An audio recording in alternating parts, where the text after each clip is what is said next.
let's Valentine. Yes. But Oh, no. See, that's rule number 1 of improvisation. the most important thing for any Valentine is fun. And where are you going to find fun? Why, at a Winter Funderland comedy show. I didn't think we were plugging this early. Well, you said we're starting the show with a I plug. thought you might open the show before the plug. Well, we got to get the plug up. Show's open. Plug away. On Sunday, February 25th, at the Comedy Connection in East Providence, Rhode Island, we will be doing a live show. It's Funbearable's Winter Funderland show. We're going to have stand-up, sketchy stuff. No, I meant sketch stuff. Right. Some sketchy It stuff. will be a little Yeah, sketchy. Yeah. Some podcasty, improvisational stuff. It's going to be kind of like a comedy variety show. Yeah. Really fun. Obviously, the three of us. Our buddy Doug Key. One more comic, TBA. And it's going to be really great. Go to funbearablepod.com to get tickets, to check out all the info for the show, the flyer, and all that stuff. And Sunday, February 25th, man. If you're in Rhode Island, Massachusetts, Connecticut, hope to see you there. A lot of people are driving in from different places, and I'm super psyched that we're doing this. Yeah, We've never it's gonna really be a done fun one time. like this, Yeah. you know?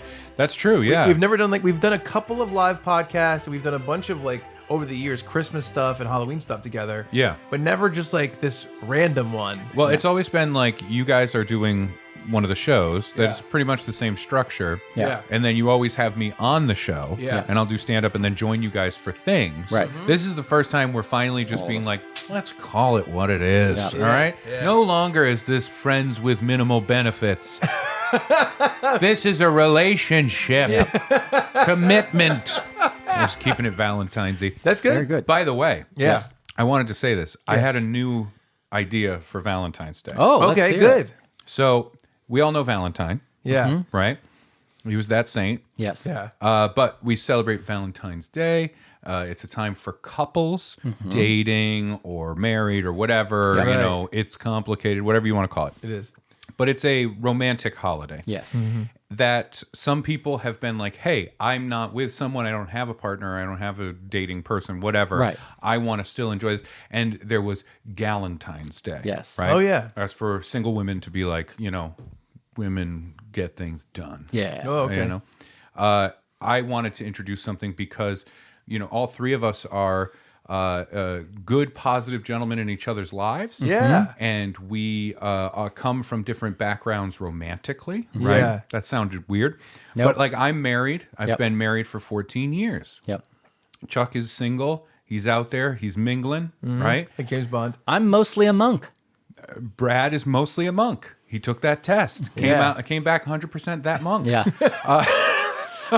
I was like, I swabbed my cheek for this? I know. That was the most penetration you'd experienced in a long while. So, and I remember you were doing it. It was so dry. Yeah. So disgusting. I'm sorry. But anyway, I created my own new version of that Thank you. for camaraderie, friendship. Yeah. Yeah. And I did a dry run of it.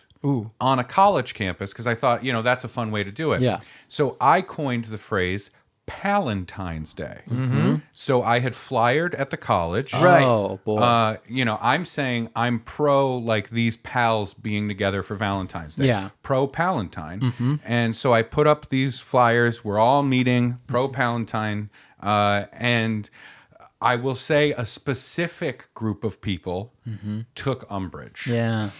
They are of a similar religious background. Yeah. I just want to say to any members of faculty or staff at that particular college, I don't want to say the name of it because legally I don't think I'm allowed to. Right. But let's just say a university in Rhode Island. Yes. The university in Rhode Island. Yes. I want to apologize. I didn't realize that it would create the havoc that it created. Havoc. I am concerned because Ben Shapiro showed up. Yeah. Yeah. And that was tricky because I'm not a big fan, right? Right. And Brad, I know you're a huge fan of Ben Shapiro. Yeah. Well, I get him confused. With Ben Kenobi. Oh, okay. Yeah, you keep writing to Ben Shapiro going, help us, Ben Shapiro. You're my our only only hope. Yeah. So, That's Brad's other podcast. needless to say, my pro Palentine's Day meetup Yep. was misconstrued. And I'm sorry for that. Good job with elocution in that whole bit. Yeah. Thank you. It was very difficult not to say Palestine. Yes. So Which, by the way, that's a... Mary Shelley wrote it. I was going to say that, are you familiar with what is that called?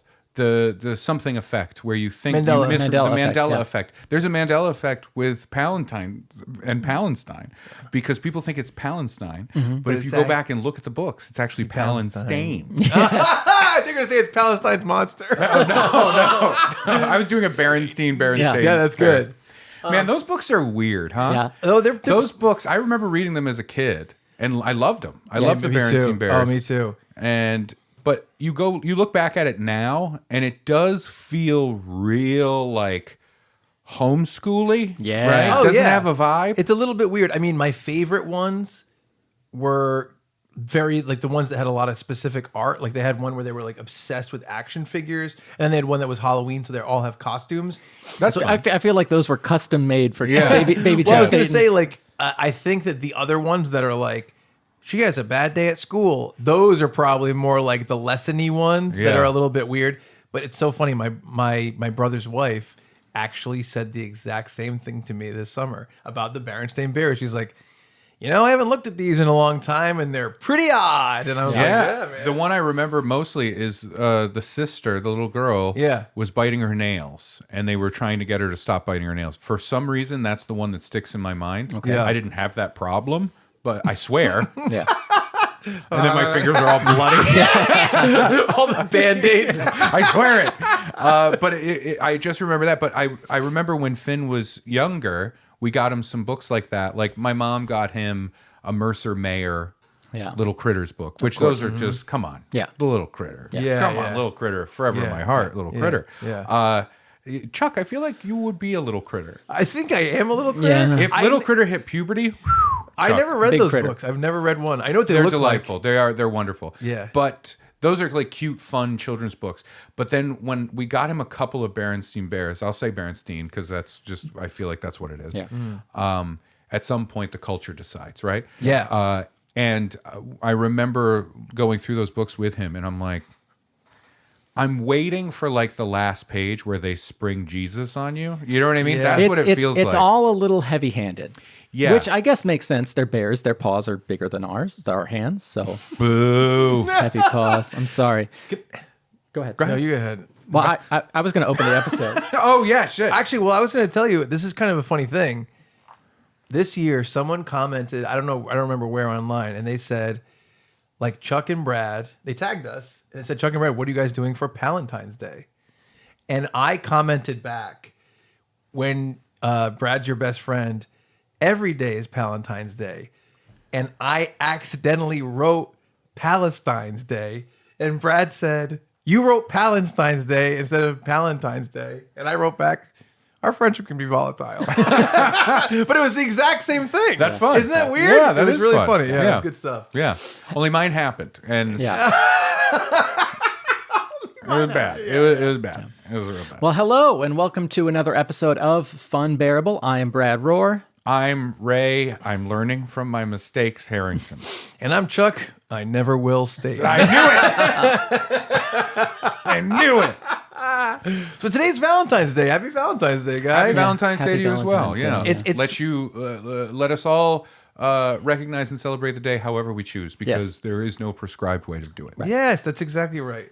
And we thought today maybe we could do something that's a little bit themed. Yeah, we're going to put Halloween, guys. It's Oh, back. I was doing Ash Wednesday Oh, because all it right. is Ash Wednesday as well. Yeah. Oh, it is as well. Yeah. Wow. What now? Forgive me. I'm not 1,000,000% clear on the Ash of Ash Wednesday. Oh, I could tell you the whole story. I don't want the whole story. I just want kind of a summation. You just go to a place and a guy rubs a dirty thumb and he touches your head. It's symbolic. Thank you. Yeah, I know it's symbolic. Ashes to ashes, dust to dust. Right, and that's literally all it's for on Ash Wednesday. Yes. Jesus So made it's the another sacrifice. Catholic thing of like, don't forget to feel bad. Yeah. Okay, got it. What's the difference between- Also, no meat on Fridays for the next 5 or 6 weeks. Right. What's Except for Valentine's, you get all the meat you want. What's the difference between Ash Wednesday and Palm Sunday? Palm Sunday was the week before Easter, and that commemorates when Jesus rode into Jerusalem on the donkey, and people like threw down palms in front of him. Yeah. And Does then, that hurt the donkey? Is it stop? Is it tripping? No, it's like They're they're not- walking on it. Yeah, Yeah. like walking on rose petals. yeah. I was gonna say like throwing rose petals on a I bed. thought it was like a Mario Kart like- banana peel situation. But like No, Jesus no. was like, that's a little gay, and he didn't want to do the rose didn't petals. want rose petals, So he's yeah. like, well, do the palms, but do the palms. Yeah. Get the fronds. yeah, he looked around. He's like, "What do we got here?" Yeah. Yeah. Real fronds for my real friends. And that's what he said. Yes. Yeah. It was an entourage. Can we be clear about what Jesus did with the apostles? It was entourage, right? I now want to see that so badly. Jane's Addiction playing as they rolled into Bethlehem. Yeah, I want the apostle turtle is there. You know, he's doing his thing. I don't know. There's Probably a Judas. real fun joke in there from 2007. Yes. But yeah, no. So they did that. I completely forgot where I was with the joke. I was in the middle of setting one up. Right. Yes. And then We got sidetracked distracted. it Yes. Yeah. with Entourage Jesus. However, we celebrate Valentine's Day because there's no prescribed way. Yes. I know you had said that. Oh, right. Good Friday. Yes. We were that's we were on right. Palm Wednesday. Good Friday, ironically. Palm Sunday, Ash Wednesday, Palm Sunday, Ash Wednesday, yeah, Good sorry. Friday. Good Friday. Yeah. Do we have a Tuesday? We have a Maundy Thursday. Let's see you next Tuesday. See you next Tuesday. Yeah. Well, I mean, Fat Tuesday, Oh! unofficial holiday. That's Mardi Gras. That was yesterday for us. Oh yeah, Fat Yeah. Tuesday, Is that Mardi Gras? Farty Gras. yeah, Mardi Gras. it's Mardi Gras. Yeah. It's Farty Gras. Yeah. and then, You ate and too then many Good beignets. Friday is when they killed him, Yeah. which is ironic. Yes. I have an issue with this.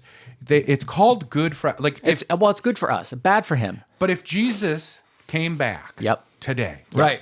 on Valentine's Day, which is also a day I'm trying to start for palindromes. It's a whole thing. Yep. But if Jesus came back and he'd be like, do you guys remember me and stuff? And everybody like, yes, it's really cool. We do Easter to celebrate the day you rose, Yes. right? Oh, how do you do that? Baskets of chocolate and eggs and bunnies. Yeah. Right. Oh, that seems like it's an awful lot of like the pagan holiday stuff of, it's all about growth and rebirth and Yep. stuff like that. And it's like, well, yeah, sort of. And then he's like, okay, well, what else do you do? And then they're like, well, we have another day that we do recognize when you were crucified and killed. Yeah. Oh, do you call that like The worst sad day of the day, year, somber day, the day we hate. big mistake day, stuff like that? No, we call it Good Friday. What? Yeah. Why do they call it that? I presume because it's good for humanity. Yeah. Oh, and it's because Jesus was very passive aggressive on the cross. He was like, "No, this is good. Actually, Is it I good? love this. No, This is what I wanted. This was the plan all along. Okay, actually, this is what was supposed to happen. No, I love it. It feels great. Good. Yeah. Good. Oh, cool. Good. Oh, yeah. Stab me in the side. Great. Love it. Eventually, he just went down to just saying good over and over again. Good. Yeah. And what else do they do to celebrate me and recognize me? Well, a lot of people will wear a little symbol around their necks, or maybe a tattoo or something like that. I always Oh, wondered what is this. it? The weapon of your destruction. It's the crucifix. Oh, the thing I was nailed to and died. Like if he was shot, everybody would have like a little Glock on their necklace. I'm sorry, this feels like a Carlin bit that he disposed of in 1995. I love the idea of just I hated that thing. Yeah, that thing sucked. I actually love it. I really like the passive aggressive Jesus. I'm so sorry. I know you are a subscriber. I apologize. It's all I'm right. simply looking through the glass window going, it looks a little weird in that store. I agree. Okay. Yeah. Yeah, he sees this weird stores too. Yeah. Yeah. He's just in it. Yeah, he's in the store. He's like, "There's some good stuff in this store." He's Yeah. like, "Don't get scared by the ashes." Yeah.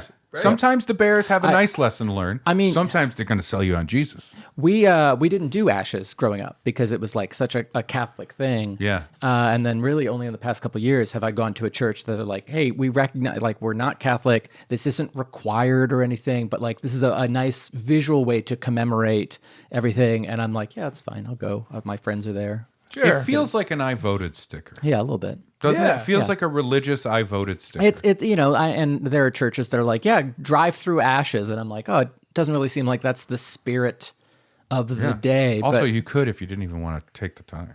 Yeah. Just take a little bit of ashes. Just Yeah. yep. I went. I voted. You know, who'd you vote for? Jesus. Yeah. I voted for Jesus. One Again. guy. Yeah. Did he win? No. Sort of. Still not. A lot of different versions of him out there. Yeah. So because it's Valentine's Day, Yes. And we Ash thought Wednesday. we would call out to our fun bears and listeners and see if they had any dating issues or relationship questions. We've that hit the religious version. Yep. Right. Now let's hit the more commercial recognition of the holiday. Right. I put the 3 love doctors are checking in. I'm actually I a know. love physician's assistant. I was gonna say, yeah, I haven't even started. Mine's holistic. Yeah, you do Reiki? Yes. Which in relationship stuff, there is a joke, and I don't want to say it. It's you change one letter. Yeah. We're not going to. It's funny because It's if you do Reiki against somebody's will. Yeah. No, we got it, Ray. We got it. I'm gonna heal you. Please don't. I put in the post the 3 love doctors are in, and someone who I used to date just commented, "This is frightening." I would immediately be like, "Oh, malpractice suit." Cool. But no, this is good. We come from different backgrounds, Yes. right? Yeah. Now, I don't want to say having a healthy, thriving marriage, that kind of relationship that I've had for over a decade, almost a decade and a half, Yeah. gives me, more standing in giving advice Well, Right. it than the depends. 2 shambles I look at in front of me. It depends what the question is. Hold on. That it Marriage does. expert, reformed sex addict. Marriage sexpert. Reformed? Marriage sexpert, please. Babe in the woods. Babe in swaddling clothes. Yeah. The man who buried that babe in the woods.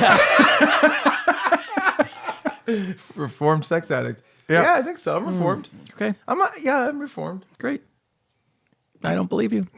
Well, I mean, let's ask the questions and find out. Well, look, just keep coming back. It works if you work it. You know what I mean? That's all I'm going to say. We one day at a time, Chuck. Oh, and I'll throw in occasionally other advice because we're going to give Oh, our yeah. advice, and I'm worried that it's not clinical. It hasn't Right, been. right. It doesn't. Hasn't stood the test of time. for Yeah, one. or the Bechdel test. Yeah. Honestly, Oh, yeah. if we're honest. It's Yeah. not. There's that many tests we've passed. Yeah, there's 3 straight white guys going, here's what you got to do in the bedroom. But I did look up some information that's advice from previous eras and generations. See, this is great. We learned from our forefathers. Exactly. Thank All you. 4 of them. Yeah. Yes. And let's just say it's a I very weird family tree. Yeah. I don't think the advice ages well. Oh, I think But it I will. think it's important to remember where we come from with this. Right. And how far we've come. That's right. Yeah. I've gotten about 7 feet. What about you? I'm backwards. I'm hoping to be reformed. We're gonna keep these anonymous. Yeah. So this first email You has just tell us off the air. has 3 questions in it. Question 1: what's your advice for someone who lacks confidence with following through on asking people out? And this is an email we received. Yes, not an one that I email sent. That yeah. was written. Yes, no. Oh, okay. It's not signed Brad at all. Number 2: is too many or too little exes a bad thing? I only have had 2, and I'm a sophomore in college. And then, can you guys tell the story about your first date / kiss? I want to say we're hitting heavy right off the bat. Yeah. These are When some you questions. just disclosed that this is a college student, I'm like, oh shit, they're like in the prime of dating time. No offense to older folk that are dating. It's just like that's when you're out and in the pool. Yeah. And this is pressure. Like we're older gentlemen. Yeah. Compared to a college kid, we're adult ass people. Yeah. Right.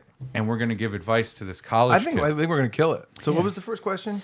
What's your advice for someone who lacks confidence with following through on asking people out? I want to say a caveat here. I want to throw this out.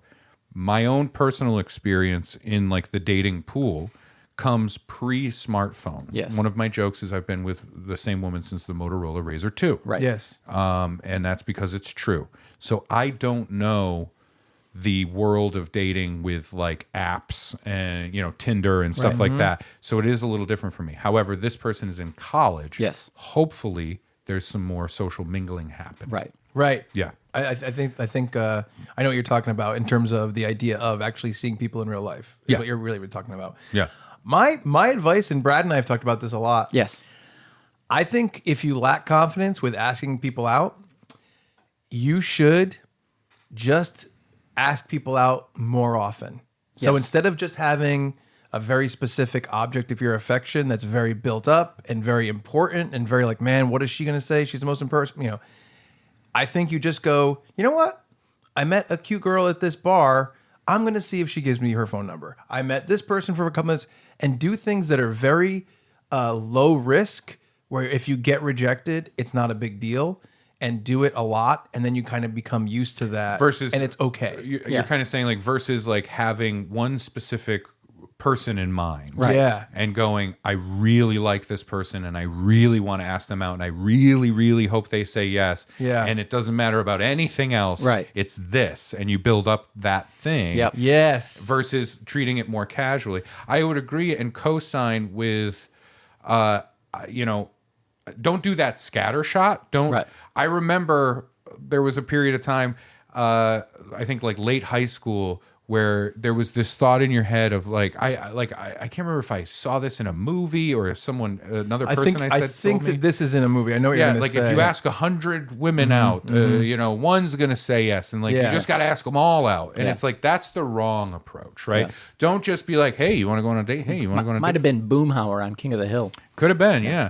But They'll- it is a, so I would say my biggest piece of advice for this, especially if you're in college, which Yeah. is a chance to like hone your own personality. Right. Just be genuine. Just Yeah. be honest. Realize that the person you want to ask out is not an other. They're a human being. Yes, and they are. they are mostly similar to who you are. Exactly. And treat them as a person, right? Right. Not as an object of affection. Right. Yeah. And just go, do you want to go out on a date because I only see you as this? Right. Right? Treat them like a regular ass person. Yeah. Be nice. Be congenial. Have a little bit of charm if you can. If you can't, that's fine. But if you're honest and genuine and you represent yourself, Yeah. that stuff comes out anyway. And you don't have to ask them out on a traditional, like, would you like to go out on a date? Yeah. Have a conversation with them. And if there's a mutual ground there, ask about a follow-up to that. Yep. You know what I mean? Oh, hey, we were talking about this in class. Do you want to get together and work on that thing? That Yeah. kind of stuff. Build that kind of thing. It is tricky because there's a fine line between like putting yourself out there and being a creep. Yeah. I was Right? going to say, to just kind of add to what Ray is saying, I think a great thing to think about is you don't need to feel apologetic for asking someone out. Because I think that that's kind of a thing with timid guys a lot. is Yeah. they're Sure, like, yeah. I can't believe, basically there's this internal, like, almost like someone could be mad at you for asking them. Everyone's out there. Everyone's looking for something. Everyone's looking for someone to be their person. And the idea of you just being a good person and being like, hey, would you want to grab dinner sometime? That is like 0% offensive. You are not a bad person for doing that. Yeah. And even if the person's not interested, which is totally fine. Right. And You don't- you have to be fully Yeah, open you- and willing to accept that. Yeah. You know what I mean? And Even if not the just person- be like, well, let me push. Yeah, if the person's not interested, that person isn't like, what an asshole this person is for asking me out to dinner. That's never going to happen. If you're not creepy, which I think is number one, Right. and you're just like, kind of just like, hey, would you like to go out to dinner sometime? I think that you're totally fine in terms of going forward with that relationship, whether she says yes or no. Yeah. So it sucks because it's one of those things where the anxiety can build and you just got to bite the bullet. And I kind of relate it to a lot of times I've had to make like professional phone calls that I don't want to make. And they're like kind of like a little bit nerve wracking. And I always just go, just start dialing. I don't care. Just Yeah. dial it. Just start dialing and just go. And then that's it. And so I think Sure, that's yeah. kind of part of my advice. I think some of the stuff I've read has been like, if you are scared to ask people out, a good thing to do is ask people you're not romantically interested in for other smaller things. Hey, Ray, can I borrow a piece of gum? And if Ray says no, You fucking pedophile.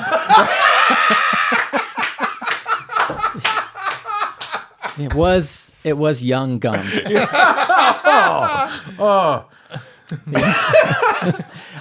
Then and Ray says no, and so you get It wasn't used, Wrigley's, it was Wrigglers. so you get used to asking people for things. If Yeah. the issue is follow through, I mean, at some point, I made the shift in my own brain. Adults do what they say they're going to do. So if I Yeah. say I'm going to call this person at such and such a time and ask them out, then I do it. And Yeah. that's just a choice I have to make. Just follow Yeah. through in general. And if you're wondering like how do I broach that? How do I start the ask? Yeah. You know, because that can be really daunting. I remember, feeling that way of like, how do I do that? You Yeah. know what I mean? How do I just say, you want to go out sometime? Yeah. It's weird. Yeah. I think, I think in most scenarios, whether it's romantic or otherwise, Yeah. being honest about who you are and being honest with your own emotions is the key, right? Yeah, I no think one so, can too. get mad at you for just telling the truth. You know, they can, but They will. Yeah, but you can't. You can't fault the person. For Yeah, doing it. exactly. Yeah. So if you're honest, like if you feel uncomfortable about doing that, there's a way for you to say that and make that charming and make that part of the thing. Yeah. Yeah. But really, just I think a big part of asking people out is understanding that it is weird. It's uncomfortable Yeah. for everyone. Yeah. The idea that we have in our heads of like the smooth operator of just being like, sometimes, oh yeah. Yeah. That's all. It all comes from movies. Yeah. And movies are fake. You know what I mean? And real people are complicated and awkward. Every single person. Yes. I will say, Some more than others. I will say, like teenage Chuck, like before I was in like my first long-term relationship, I was like so nervous about every step of that stuff, like asking a girl out, the first kiss, the first whatever. I was so nervous, but like Chuck in my mid to late 30s, I really don't care at all. Like if I'm Yeah. like, hey, me and this girl are talking and she's laughing a lot and I think she's really nice and we have a lot of mutual interest, I am totally fine going, hey, do you want to go to dinner sometime? You just wait till her husband leaves to go to the bathroom. But here's the thing, and this is what I think is probably part of the key. I like to do it early on when you meet someone, so that if that person says no, you're not upset. Yeah, you're and not you kind invested, of yeah. and you've kind of figured out what your relationship is, Sure. and you're friends with this person. That's Right. it. Yeah. So the problem is when you meet a person and then time, and you build up your interest. Oh. and this Yeah, person, yeah. this person builds you up as like this is just my friend. We call that the Brad special. And so I think that is a thing to avoid. And the best thing to do is to basically, you can't really redo a first impression. Right. I like to make that first impression like, oh, the door is open to this kind of thing. Yeah, Yeah. I've known a lot of, I wanted to say men, but boys basically that were, they would clearly have affection for a girl. Yeah. And I know. like make it so obvious, but never do anything, never act on that, Yeah. never ask them out or anything like that. And truly put themselves in an awkward friend zone. Yeah. And then get fucking mad. I don't at get- women, I at don't the get- woman, at the other men that are around. I and only get just- mad at myself. Well, and it's funny because like I have an American passport, but yours is from the friend zone. It's Yeah. so You know, I'll say this: super easy to get that passport. I didn't have any trouble at the post office. Right? yeah, that's right. That's right. That woman was so nice to Before me. they stamped it, they said, "Now, do you want to kill yourself?" We're legally required to ask We now. have to ask with this passport. The Staten Amendment. But no, it's hard. That is, know. it's the hardest thing to put yourself out there genuinely. Yeah.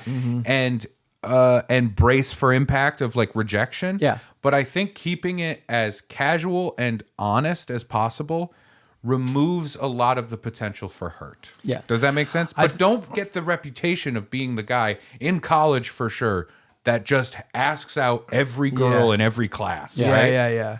yeah. I think really just kind of going through and being like, I'm gonna make this just like people date. So Yeah. it's okay if I ask someone out to dinner, because I think a big problem is the way that sometimes guys approach women and it comes off as creepy. Mm-hmm. I hate do you want to come and hang out at my apartment? I hate that. Yeah. And I think that just in my experience, I think that people don't like to be asked that when they haven't even, you know what I mean? Yeah. And I think that for me personally, meeting someone, having a small spark of like, just like, oh, that seems like a nice person, and asking that person if they want to go to dinner has worked out so many more times than you would expect. And you end up meeting a lot of different people. And you'd be surprised at like people's openness to exploring stuff like that. Yeah, it is. know? It is strange too because there's so many. I think the ask is an oddity for me anyway. Yeah. Because in my experience, like I asked girls out when I was younger. Yeah. You know, and sometimes they said yes, sometimes they said no, whatever. Yeah. But I remember that awkward feeling for Oh, sure. me too. Oh my But God. Yeah. the relationships that I did have, or you know, people I dated or whatever, a lot of it just came about organically, like because it was in like college, period of time. I know. wasn't like, would you like to go out sometime? I know. College is tough. It ended up like we were hanging out because we were in this social setting multiple times, Right. and often I was blind to women's signals. Yeah, I really, sure, really for was sure, so for fucking sure. blind. There were situations where everybody's like, she likes you, she's into you, and I'd be like, Yes. what? No, Yeah. nobody likes me. Nobody's into me. exactly. Yeah. And it wouldn't be until like we're in my dorm room watching half of a movie. Yep. Yeah. You know what I mean? And Yeah. they're in my bed, and I'm still like, I can't. I don't That's- know if you like me. That You know was what I mean? exactly. That's exactly. Oh, dude. All the I'm gonna alternate make a schools. move. Oh boy, you know what I mean? know. It was terrifying. And then 10 minutes go by, and 20 Yeah. minutes go by, and 40 minutes go by, Yeah. and you're just like, what are you doing? Well, I'm in process of making my move. Yes. Yeah, Part 'cause of what my if she move is suddenly watching goes- all of Empire Strikes Back. Yeah, and slowly moving closer and closer Yeah. and closer to her mouth so we can kiss. And I'm waiting for her to lean in just a little bit. And I don't know, I don't want to do this anymore. And now I'm scared. And I think at some point she's just going to stand up and go, ah, and run out of the room. Yeah. You know what I mean? But yeah, it's really, it is difficult. I was laughing because you said the thing, and you're just like watching it, waiting. No, I am your father. Oh my God. Flipping out. I like the idea of you watching like all three of the original movies, and you don't. For you, it's Pavlovian. As soon as you hear the Ewoks going yub nub, you're like, That's what you Al call Green sex. in my brain. you Yeah. call sex yub nub. I'll also say this: any college folks who are watching and/or listening, just a great date idea is to bring someone back to your residence hall room and watch an episode of Funbearable. Yes, yeah. yeah. Nothing Yes. gets people in the mood. If you want to have a fun marriage proposal done, write in to funbearablepod@gmail.com. Yeah, I think we we can will do it. do a proposal. Yeah. Absolutely. Well, yeah. Just tell us your personality traits. Brad will be someone. Ray might play someone. I might play someone and comes in, maybe tries to steal the girl. Who knows what's Yeah. gonna happen? It's really fun. The no one has proposed while I was on stage, but the funniest thing that happened that was close to that was I was talking to a couple on stage. This was years ago. I think I was like featuring. I wasn't even headlining yet, and you know, it came out through the crowd work that they had been together for like 10 years, but they weren't engaged or anything like okay. that. And there were some jokes about him not asking, not Yeah, of proposing course, and yeah. stuff. And then finally I went, all right, we did the talk. You asked me before the show if I would initiate this. So do you want to oh no! Oh, do you it now? did it? And I asked like that. Yeah. And he was like, I love that you went in that direction. I'm so proud of you. looking back at it now, I'd be like, don't do that. I know. Don't I know. do that. But That's why it genuinely was so funny. That is to do very, that. very Yeah. funny. That's Yeah. great. That's So what was the fantastic. second question? Is too many or too little? X is a bad thing. I only have had two. I'm a sophomore in college. I don't think so. No. 2 as a sophomore in college, you're fine. Totally. I think- 2 even later, that's fine. It all depends on that's so context based. Yeah. You know what I mean? It's yeah. I think if you've had two lifetime dates and you're a sophomore in college, you're fine. Like Yeah. Yeah, I think you're fine. it's it's who you are in that moment. If you've had 2 marriages and you're a sophomore, that's Okay. too much. That's a lot of marriages. You got to tone it down. Yeah, stop with the Stop marriage. moving so fast. How are you good with asking people to marry you but not asking for dates? I Great know. question. Who is Great this? question. Well, they get so nervous about the beginning, they shoot to the end. Yeah. And they don't even ask for a marriage; they ask for a divorce. Would you like to go on a date with me? Sure. How about the marriage? Like, as soon as they say yes, you jump into it. What's the date? Town hall. Yeah. Wear a white dress. Question 3. Can you guys tell the story about your first date / kiss? I mean, very easy. My first date was with Annie, a very cute cheerleader from Lake Central High School. And that's where the song "Annie Get Your Gun" came from. She got it. Yeah. No. Bizarrely, there'd been a snowstorm. At the time I was still working at the pizza place, and my friends had like covered my car in snow.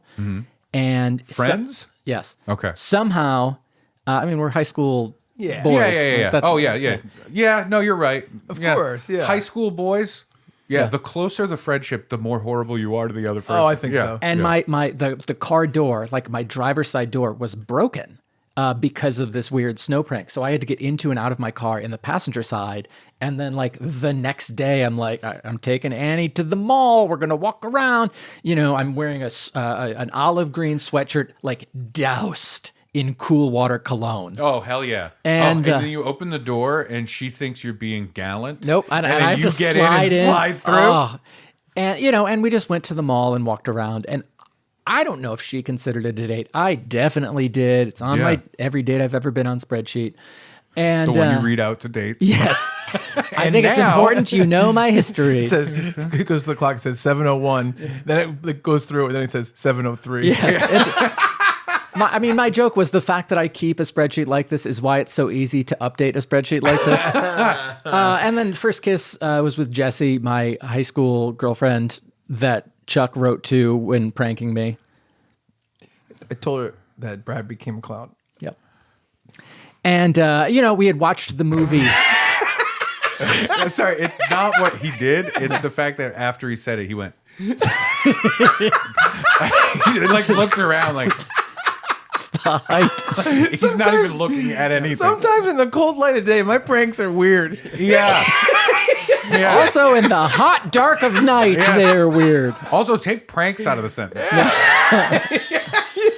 We were at her house. It was probably the third or fourth time we had hung out. We watched the movie Malice, which I think is an Alec Baldwin movie. Yes. Not a romantic film. No. And kind of cuddled on the couch. And then when I went to leave, I kissed her and immediately apologized. Oh no! I'm like, I'm sorry, that wasn't good. And then I got in the car, and the song it was the Batman Forever soundtrack song. Hold Me, Thrill Me, Kiss Me, Kill Me came out, and I'm like, this is going to be our song.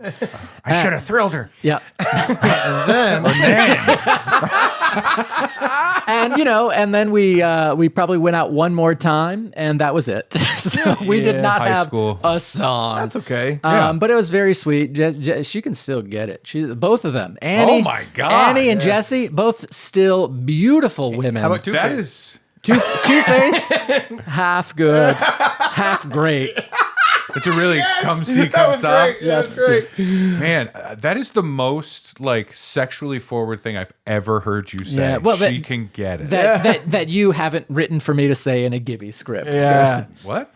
So for I me, record it. Yes. I document it. Yeah. there's a part of this that you two will feast on, like the little vultures that you are. So it's funny. Mine's just embarrassing to myself. So first date, it's funny because it had to be with a girl I dated in high school. Name's Maddie. She's very, very sweet, very, very nice. She's wicked nice. We always had a good relationship. She's very cool. And I'm trying to think of, I don't really remember what our first date was. I do remember that we went to this baseball diamond in downtown Bristol where she lived. Like, we were so young. And so it's like, I remember we hung out there for like one of the first times we hung out when she was my girlfriend, first kiss, I'm going to skip the kindergarten stuff. Cause remember I used to have that, Yes. whatever. That guy. First real Teacher. Oh, first real kiss. Your uncle taught you how to kiss, right? First real kiss when I wasn't, Yeah. a baby. I'm not gay. Was when I was talking to her, and it was with Maddie, and this is what I remember. We were in the parking lot with the Barrington Newport Creamery, and we were in either my car or something. I forget. I feel like we were waiting for someone. But we were in a car, and we kissed. And you guys are gonna fucking Just say it. And she said, "In this light, you look like Ben Affleck." was it pitch black? Is there a Ben Affleck light bulb I don't know about? In this light, you look like Ben Affleck. I like how the qualifier of like, in this light. I still do. What? I think I still look like What? Benny. Yeah. Turn off the lights. We'll find out. How did her seeing eye dog react? When she said it, was she holding your face but looking a little off? Like, in this light, She was squinting. Did you then put a hot rock in her hand and say, "This is red," and then put a cold rock in her hand and say, "This is blue"? And she's like, "I get it, Chuck. I get it. I can see colors." That's from Rocky. Was there a fun house in town in the Newport Creamery parking lot? You know, in this mirror, you look like Ben Affleck. You know, with that hood over your face, you look just like Ben Affleck. No, that's fun. That's like a high school cute thing. You know what I mean? Yeah, that makes sense. Yeah, it that was makes funny. sense. It was funny. Yeah, I like that. No, it was nice. I mean, Sweet. like I said, like we really only were like boyfriend and girlfriend for like a week, but then we dated for a little while after that summer, and like we always had a great time. She was And then a you very guys nice famously person. kind of came back together towards the end, right? Yeah. What do you? I don't know. What you're getting And then at. people were like taking pictures of you getting coffee and spilling it. I was gonna say I was And waiting. it was the J-Lo and- yeah. By the way, real quick, I've decided, and this is like a couple months ago, I'm gonna find that paparazzi picture of Ben Affleck juggling all the coffees and hating it. I want to get that blown up, and I want to put that up in my house. I think it's so fucking awesome. It's such a great encapsulation of him, who I love. I love Affleck. I really like. My love for him started one night outside of an ice cream shop. Yes. I know I really love him, and that picture is so fucking funny. I think it's like the best thing ever. That's anyway, fun. Sorry, go ahead. I like that. I love that picture. My first date was not my first kiss. Okay. I was in 5th grade for my first like legit date. Okay. Like real ass date. Yep. I didn't ask her out. Whoa. She asked me out. Nice. Again, Sadie Hawkins. no clue on signals. Right. Nothing. Right. She was in 8th grade. Woo. She lived at the end of my street. Okay. And she had a basketball hoop. And often all of the kids in the neighborhood, we would play basketball there. That's how fun. we met each other. That was our social gathering. Yes. Miss Basketball, I'm telling you that. She asked me to go see a movie. Okay. I said yes. This was like fully legit. Yep. Her mom's going to drive us to the movie theater. This is a date. I went home that day. I'm like, I have a date. I said it to my mom. Like, she asked me out. And I feel terrible because I don't remember her name. Wow. I really genuinely, maybe Sarah, I think it might have been. I did date somebody named Sarah, but that's a different person. But anyway, I think it was Sarah. So she had asked me out, and this was my first anything. I really, at that point, was not actually like interested in her. Yeah. You know what I mean? I was in 5th grade. Right. Yeah, what are we I talking was about? still playing with toys. Yeah. You're kind of like, what? Yeah, people do that, right? That's right. What it is. You know what I mean? Yeah. It's like that. I mean, yes, you still play with toys, but that's what Brad was saying. Yes, I get it. But so I went on this date, and it is a story that it's embarrassing. So her mom picked us up. We went to see, and this is going to date me, Free Willy. We went to the movies and saw Free Willy. That's actually a classic. That's a great like first date movie. I think so. Isn't it? For Like sure. for a kid Especially in middle kids, school. Especially kids, yeah. Yeah, a kid in middle school, you go see Free Willy, right? This is when I started to get into movies and movie making and being a film buff kid, right? Yeah. So we see the movie, and I'm like, well, we interact during the movie. This is fine.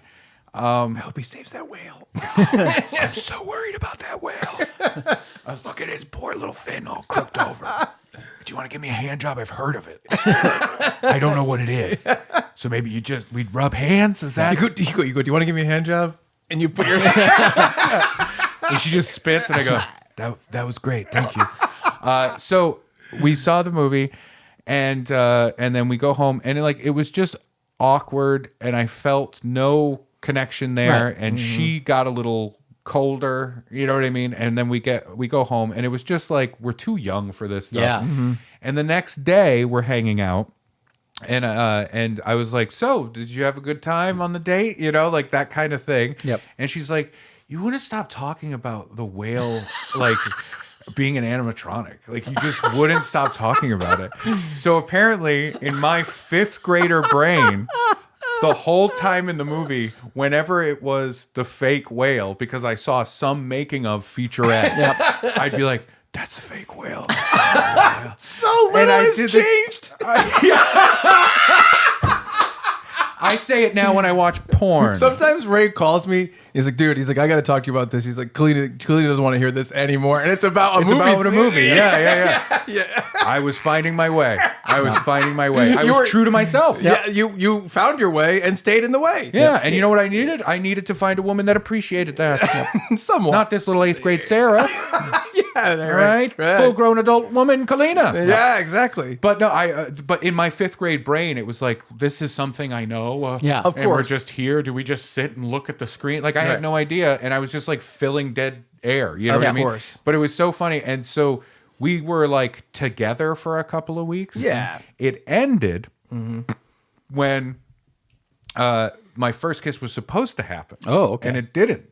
So we were all hanging out outside of her house. Yeah. Playing basketball, doing the thing. Yeah. And we're all doing dumb kid shit. And this is the time where the other 5th grade kids I'm friends with are just fascinated and delighted by the idea that their 5th grade friend is dating an 8th grade girl. Yeah. Oh, I'm fascinated by it. You're jealous. Yeah. So Well, and Chuck's jealous, but for different reasons. Yeah.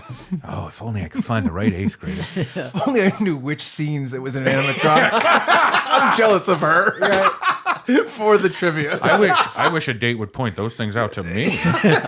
So that's not actually Iron Man. That's CGI in that moment. Don't say that. Shut up. He built that in a cave. So we were hanging out, and something came up of like that stupid kid pushing each other thing. Yeah. And they're like, you guys should kiss. You guys should make out and stuff like that. And we're like, no, we're fine. And then we said we were going to go in her bedroom and have sex.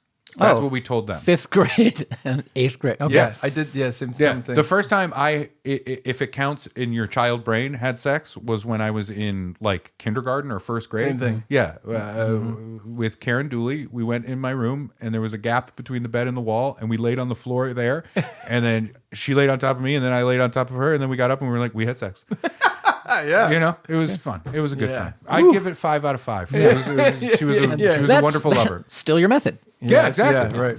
I got to move the bed. It's a little further out now.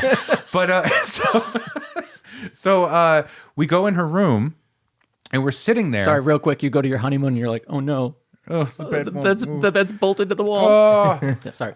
So we go in her room, and again, I'm a 5th grader. Yes. She's an 8th grader. She was taking advantage of me. Yes. Jerry. And we're in her room, and we're sitting on her bed, and it's like, it's so uncomfortable in that moment. Yes. You know what I mean? We have said to everybody outside, we're going to go do stuff. And we went in there, and they're like at the window. Oh, yeah. They're not looking in. They can't see, and the blinds are down. So we start, like, we look at each other for a while. We're thinking we should kiss and stuff like that. So we start, like, rocking on the bed, and then we start making sex noises. Right. I am 5th grade. Yeah. Yeah. I don't know. Hoppida. Yeah, we're like, oh yeah, you know, just Yeah. doing that kind of stuff. She's, you know, all the things. The bed's moving, and we're smiling and laughing at this moment. If anything, it is a kind of meet cute kind of moment. Right. sure. You know, it's For a very sure. innocent, cute thing. Yes. So we genuinely are about to kiss in this moment of like this fun little thing. And that is when her father burst into the room. Woo! This is not fake. This happened to me. So he had come home from work. Oh, this is a great The story. kids are at the window, and he's like, why are the kids at the window? He walks over to the window. Ray's The fucking your daughter. Yeah. The kids scatter. All of my friends gone. Good choice. All he hears from his 8th grade daughter's bedroom is and the bed Hamada, going nuts. hamada. Yeah, hamada. This whale ain't fake. You know, free this Willie. And he burst in and was so fucking. I thought this guy was going to murder me. He was the build of like John Goodman, but angry all the time. Right. Before I made it sound like I fucked his daughter. Yeah. We never went out again. Yeah. Oh, I can't imagine. I didn't go and hang out down there anymore. Nope. Did you try to explain it to him? He opened the door and he's like, what the fuck's going on? Like he was mad. And I was like, and we both ran out of the room. Yeah. Like instinct kicked in of like, I was like, no exit. And I shot out of there. Yeah. He went to my mom. He went over to my mom's Yeah. house. He fucked her. No, he went over and like like dime me out. I got in trouble. Yeah. I wasn't allowed to go play basketball there for a while. Yeah. And it became like a whole thing. Yeah. And that's my first date and first almost kiss. Yeah. But and it's so funny that like we were talking earlier before we started recording, you were saying how like all these stories and things from our past, like we forget these things. Yes. This is one I didn't remember until we were Yeah. talking about it. And it's like, oh God, that did happen. You know what I mean? Good you question. kind of sparked something with me. It's very short, but I remember, and this is kind of like just speaks to the innocence. I remember like when I was young, we had a family that lived nearby, and there were like a couple daughters, and we had like a couple brother. You know, it was me, my brother, and my youngest brother, and they had a couple daughters. And one time, one of the daughters was hanging out at our house, and I was probably 13, and she was probably 12. And my parents, but you know, when I'm 13, my parents go out all the time and leave me home. That's fine. Yeah, yeah. My younger You've been brother, bar mitzvahed, you're a man. yeah. And so it was me and her, and we were just like hanging out. And obviously, I was completely sexually inactive at 13, you know? And they were like, oh, we got to go like do this thing. And so, you know, she has to go home. And I'm like, how come? And she's like, yeah. She's like, I'll just stay. And they're like, no, you got to go home. We're not going to, you know, you just got to leave. And I'm like, why? Like, what are you talking about? Yeah. Yeah, And they yeah. didn't want to leave us alone in the house while no one was home. Yeah. Yeah. And I was like so confused. I was like, what is happening? To the point where I'm like, what's happening? And I was very, very aggressive. And then later my parents are like, you can't leave a boy and a girl home. And I'm like, oh my God. I'm like, is that what you thought? I still have like a baby's dick, you know? Yeah. When did they make you throw that away? Ask my doctor who felt my testicles today. Because she's like, you know, you're supposed to. I was telling Brad, she didn't give me an opportunity to chub up. You know what I mean? I didn't ask him to tell me. You did. He goes, did you get to chub up? You said I that. did not say that. You might have said it. Yeah. Oh boy. But she usually should give you a second. Yeah. She should be like, oh, you know, I'm going to come back and do the testicle thing. And she walks out and you chub up. And then she comes back and she's a little bit more impressed. You know what I'm talking about? I understand what you're saying. By the way, one email in, and we're like at an episode. I think our new podcast is just like ask us dating advice, and eventually we'll just tell enough embarrassing stories about ourselves. Well, people will be like, "Oh God, can we start a GoFundMe for them?" Yeah. These guys are the worst. These guys are the worst, and also like not a threat. Yes. You know what I mean? What's ne- a bad non-threat? Next email. Hey guys, I saw your post on Facebook about your Valentine special. I'm a huge fan, and I always wanted to know what to do to show an appreciation to someone without it being too creepy. There are 3 celebrities that I want to become friends with. Let's call them Chad, Buck, and Clay. They have a small international cult, but they have yet to make a way for me to send monetary love. Barring buying their hair for $2,000, finding their illicit videos on eBay, or naming my firstborn after them, what do you recommend I do so they know they are loved on their down days?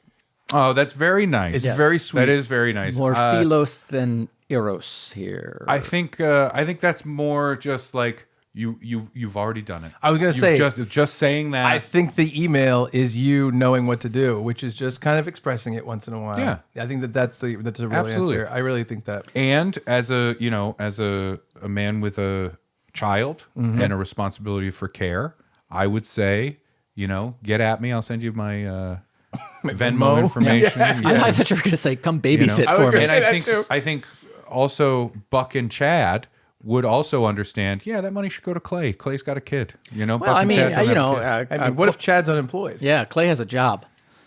I mean, some would say like you dig your own hole, right? Some would say.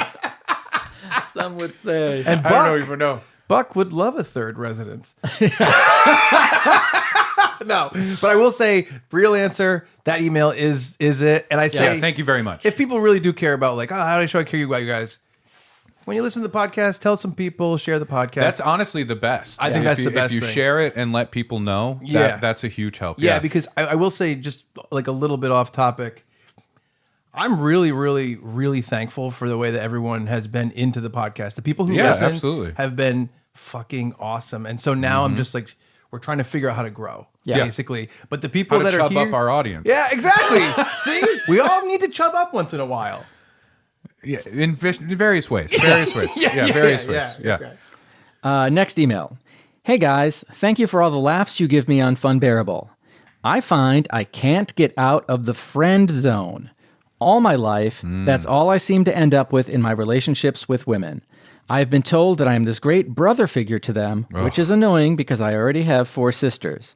I don't date a lot, and most times I'm fine with it, but honestly, it would be nice to have someone who can be both my friend and partner in life. What can I do to get out of the friend zone? P.S. A previous episode, you asked how to clean out hair in the sink. I use a dustbuster. That cleans everything up really well. Hey, there you go. Yeah, I appreciate helpful that. advice. First of all, start with a tip like that. Yes. Yeah. No, That's an icebreaker right there. I just bust my hair out of my drain. Hi. My name's Steve. Hey, you look like you got thick hair. Yeah. I bet you got some clogged drains. I'd like to clear the clogs in your drain. Yeah.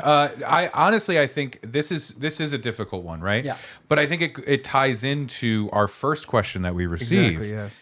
And I think part of that is being honest. I think I've fallen into the friend zone in the past. It sucks, right? I think every guy has been quote unquote friend zoned at some point. Yeah. But I think really what friend zone is a difference in intentions, Yes.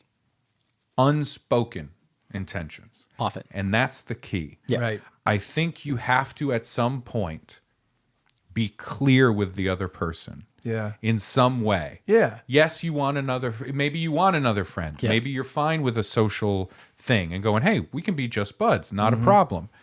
But if you are at a place where it's like, no, I'm interested in you with more than this, that's not going to magically happen Right. over more time. Yeah. It'll only solidify the place that you're in. Right. So being clear and upfront and honest at some point, not doesn't have to be the first time you hang out or the second time, but Right. at some point early on, Yes. you Yes. do need to say, something in regards to, and that's hard because how do you say that without being a jerk? Yeah. You know what I mean? Like, hey, I'm not looking for another friend. You know what I mean? Like that's weird. It's honestly, it's almost the exact thing I said in the beginning about, you're establishing what your relationship is and Right, you're making right. a first impression. I think the real, clear, would you like to go out to dinner sometime? I think that speaks volumes. I Right. think it speaks I want to be with you privately. I'd like to kind of, make this more of I want to see how you eat. Yes. But I think And that how much you eat. Yeah. I think that kind of thing is really easy to do. It's really inoffensive, and I think you Yeah. should do it as early as you feel like you two are very compatible and having a Right. good time Yeah. together. Yeah. As soon as you have an interest, As soon as you have make that clear. And part of the doing it early on part is if you do that early enough where if that person then says to you or shows you that they are not romantically interested in you, you're at a point where you're not so far into a quote unquote friendship Yep. that it would be weird if you disappeared. Yep. Exactly. But if it's early on and it's just casual, if you drift away, Yeah. that's fine. Right. It's Yeah. not a problem. You know what I mean? Without being like, look, I want to fuck you. Is that cool? Yeah, You know what I mean? yeah. You don't have to Oh, do for that. sure, for sure. Write it in a card. yeah. The exact thing I just and just get some business card printed. Yes. And then do that. We're gonna start selling them. That's a nice way to show affection for us. Yeah. Buy our "Are we gonna fuck or what?" cards. So, at dinner, slide the card across the table and make a real show of it. Right? I think, again, Teenage Chuck was this guy. Teenage Chuck was, I get along with this girl really well. We laugh a lot together. We're so close. Yeah. I'm just going to hope and hope and hope. And I think that's the issue is you got to establish what your relationship is pretty early on and realize and respect what the other person wants. Yeah. And they don't have an opportunity to really know that you feel that way unless you actually present it. And I do think the further down the line that you present it, the more you're warping what you already have with this person. Yes, and often I think the other person feels uncomfortable just saying out loud Yes. where they are in this, Of like course. the boundary. Like, Yeah. hey, I'm not interested in you romantically because that's rude. It feels mean. Yeah. you Yes, know what I mean? exactly, I know. It does. It feels mean to say. It feels mean to hear it. All those Yeah. things, Yep. right? I've been on both sides of that thing. Yep. It sucks. Yes. It sucks. In the past, I have done poorly with being on the side going, I'm not interested that way. Yeah. And have created unnecessary drama. Yeah. Because I didn't have the guts to just be like, hey, I enjoyed hanging out with you. I enjoyed some of the physical affection we showed each other. But this was a very casual situation, right? I couldn't do it. And instead I was like, what if I implode multiple friendships instead of being just an honest person, right? But I do think that honesty is clear. I think a lot of the advice we're going to give or that really applies to so much of dating or initiating dating really does come down to just be open and be honest. Yeah. You know what I mean? For sure. That's it. But yeah, I think do it early on. The longer you wait in that zone, the more you're like, I'll help you bury me. You know what I mean? Like that's, You're building a house in that area. Yeah. Every day that you don't do that. You know what I mean? Yeah. Right. I've got like a subdivision. Brad's a slumlord of the friend zone. You have started offering timeshare. Yeah. No, I'm good at being a friend. What can I say? It's true. Yeah. And like you talk about like having to tell someone you're not interested. Twice I've had women tell me they are not interested in dating me. I never asked them. Asked them out. They're like, hey, it seems like you might want to date me. That's not going to happen. And I'm like, I didn't. I'm sorry. That sucks. That does suck. It feels terrible. Yeah, we call it prejection. Yeah. It felt terrible in one instance, and in one, I'm like, what are you going to do? Yeah. But I think a lot of times that happens because I wasn't clear. That, and also because often women just have an experience of like these guys friend zoning themselves and burying in like a tick. You know what I mean? Yeah. And so they get jaded to it and go, look, I'm just going to be as upfront as possible with every fucking man I meet. You know what I mean? Yeah. I think tough. one of the biggest barriers in my life for dating has been That the reef. the fact that I just know that so many guys have been creepy and shitty. Yeah. That it makes me like someone talked to me recently. I forget why we were talking about it, but I was like, oh, I've never approached a person at a bar that I didn't know. I think it was your doctor today. Yeah. I was like, I've never approached a woman at the bar that I didn't know and tried to strike up a conversation. Yeah. Because I know that even me saying something as innocent as like, oh, hey, what's up? My name's Chuck. What's your name? It's like someone else has started that way and ended like a piece of shit. Yeah, exactly. So it's like I can't even walk down that road with this person because I don't want them to think that about me. It's really weird. It's tough. Yeah. That's why I don't stop and ask women directions from my car. I don't roll down my passenger window and lean over and ask a woman walking on the sidewalk. But if I am too many shitty people. If I'm riding in Ray's car, I will hang out the passenger side of his ride. Yeah. I'll holler. You'll holler. I will holler. Yeah, that's what we meant. That's that one's not going to go over with our Gen Z audience, but Gen X and millennials are loving it. It's fine. Next up, help me love doctors. Dear Ray, Chuck, and Brad, I've been thinking about joining Tinder again after not having had much success in the past. I'm not the most attractive guy in the world. I know who wrote this, and that is a lie. He is the most attractive guy in the world. Oh, wow. Doug And people on that app often make quick decisions based on looks without ever taking the time to check out someone's actual profile to get to know them a little bit better. Mm-hmm. True. So, how do I make sure to grab someone's attention in my first picture for long enough to make them not immediately swipe left and actually look at my profile first before then eventually ignoring me? We have a PS. That's such a difficult question. I have my answer. I don't even know if I want to say it in public, but I'll say it. I have a whole bit I know. about that.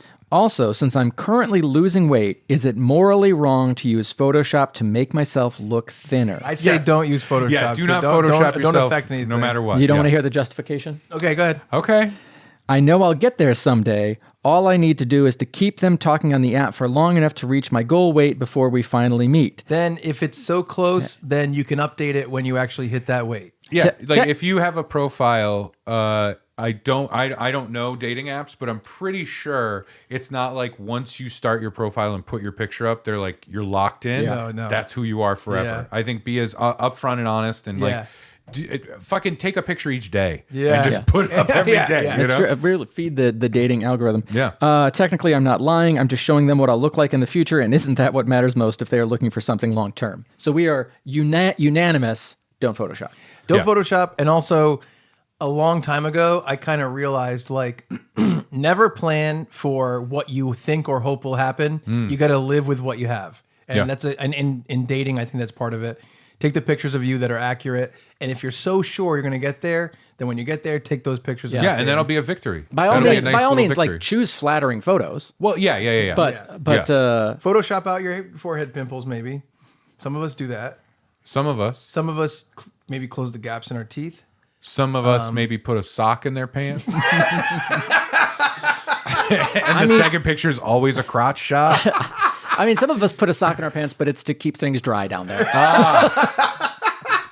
So dumb. Some of us I don't even know what that means. Some of us put a sock, one single sock, unrolled in their pants on it because they've been told by their doctor that it's so long that blood doesn't get all the way to the tip. Some of I us gotta put a keep it sock in our warm. pants because we're undercover Red Hot Chili Peppers fans. Oh, I was yeah, waiting to yeah. get to Red Hot Chili Peppers. This is great. silly. I have a real answer first, because first part, yeah. joining Tinder. Yeah, yeah. I've actually dealt with this. I think, here's what I'd say for myself. I'm an unattractive man. Now, let's just say it. Let's just put it out there plainly. Yeah, homely, I would say. Yes. And it's Oh, very... here we go. Oh, no. Here we go. Disgusting. No. Vile. Fishing for compliments. No. So Reprehensible. that's part of your bit. So I do think it's a thing. Morally corrupt. Stop it. Hideous on the inside. No, I do like I was on Tinder and it sucks because there's the way that they've monetized these dating apps is really weird. There's they really want you to pay for it. So if you're just like, I'm just gonna go on dating apps and I'm not gonna pay for anything. Like I've matched with girls and gone on dates with girls that are like, like, I'll explain this real quick. I'm gonna make this as quick as possible. When I go on dating apps, if a girl puts like, hey, I'm not on this dating app that much, I'm on Instagram, and she puts her Instagram handle, Yeah. I'll add her on Instagram, and that's how I even have talked to people on dating apps. Sure, in the yeah, past. yeah. And when I've swiped on them, and then I've gone on many dates with women like that, I've talked to them, and they were like, like you never came up as someone that was even an option for me to swipe on. And I'm like, yeah, because other people pay for this, and it pays to appear higher in the. It's almost like paying for Google results. Yeah. When they're like, I'm looking for a coffee Or place. boosting a post or something. Exactly. That's what it is. And so here's the thing. I'm not attractive enough to be like eye-catching like that either. I never get swiped right on or whatever. I honestly, if they have like other handles in there, I'll casually grab them, add them. If it comes up and I message them and I'm like, hey, I saw your profile on Tinder, blah, blah, blah. Then it goes from there. But Yeah. I seriously like... And to be clear, if they show that they're not interested anyway, cut it, leave it. Oh, yeah. Don't hit them up again. Yeah. And so I'd say literally actually matching on a dating app and then going on a date, I'd say it maybe has happened maximum of 3 times in my life, probably closer to like just 2. I can't even think of the third. I just don't want to lie. And so I am with you. I've been in the same boat. I do think it's weird. There's a lot of stuff working against you. And I think that the way that I was just talking about is kind of the way to go. It's so difficult because I haven't had to use apps like Right. that because Yeah. I met my wife before them. Yeah. And I'm not going to do the whole bit that I have about Right. dating It's a apps. good bit, but too. Thank you. The gist of it is I'm aware that were I in an app situation, Right. this is not ideal, right? This is not a this is not a good 2-dimensional image popping up on your phone without warning and being like, oh, I didn't know there was an Amber Alert. I know that, right? And Silver alert. Silver Fox. Yeah. So it does scare the shit out of me, and I think it's bad and hard. This is the positive of the negative. Yeah. It's bad and hard and terrible for everyone. Yes. Right? Yes. Even handsome folk and beautiful people, right? And I think the swiping thing is so shallow and deadening, but it's the nature of the beast, right? Have a flattering picture of yourself. Sure. Try to incorporate some part of your personality or your interests in there. If you like to hike, do hiking. Don't hold a fish because every guy holds a fish. That kind of thing. Yeah. But I don't think there's an answer that is like this will get you the swipes or whatever. Yeah. My joke answer is one I like, which is, the key here is fascination, right? Morbid or otherwise. Morbid or otherwise. Get mysterious. I'm talking full on Phantom of the Opera. I wonder. I'm talking have a cape up like Yeah, this. that's cool. Ooh, who's he? What's he That's about? cool. Right? I Yeah. can't even see what he looks like. I Yeah. just see his sultry eyes, Yeah. his smoky eyes. If I saw a woman like that, there's no way I would swipe left. I would have to swipe right and see what happens. You gotta find out what that's about. Just to solve the mystery. yeah. yeah. I think, reframing them in my brain as meeting apps instead of dating apps took a lot of the pressure off. Yeah, I like that. Of instead of like, oh, I have to build this up because it's going to have to be like the one, Yeah. and saying like, no, I'm going to have a chance to possibly be introduced to a lot of people. Yeah. And also remembering like, hey, just because there's someone I'm attracted to at a party, like doesn't mean that I'm going home with them. Right. It, after the it party. doesn't mean that you're owed anything by that person. Yeah. I think Yeah. that's a big part of it too. Is like, to me, I think that some people really build up the idea of a date, and to me, it's like, no. The commitment is we're gonna grab dinner and talk and see if we Or like a cup to do of that. coffee. and And that's just it. see, are you remotely interested in things I like? Yep. And that kind of stuff. I think to piggyback on Ray's picture stuff, think about what someone might like about you that you care about. Yeah. And just be like, it's to me, it's really paint by numbers. If, put a clear picture of yourself as the main picture. If you're close to your family, put a picture of you and your family. Your closest friends, put a picture of you and your friends. If you play saxophone like Bill Clinton,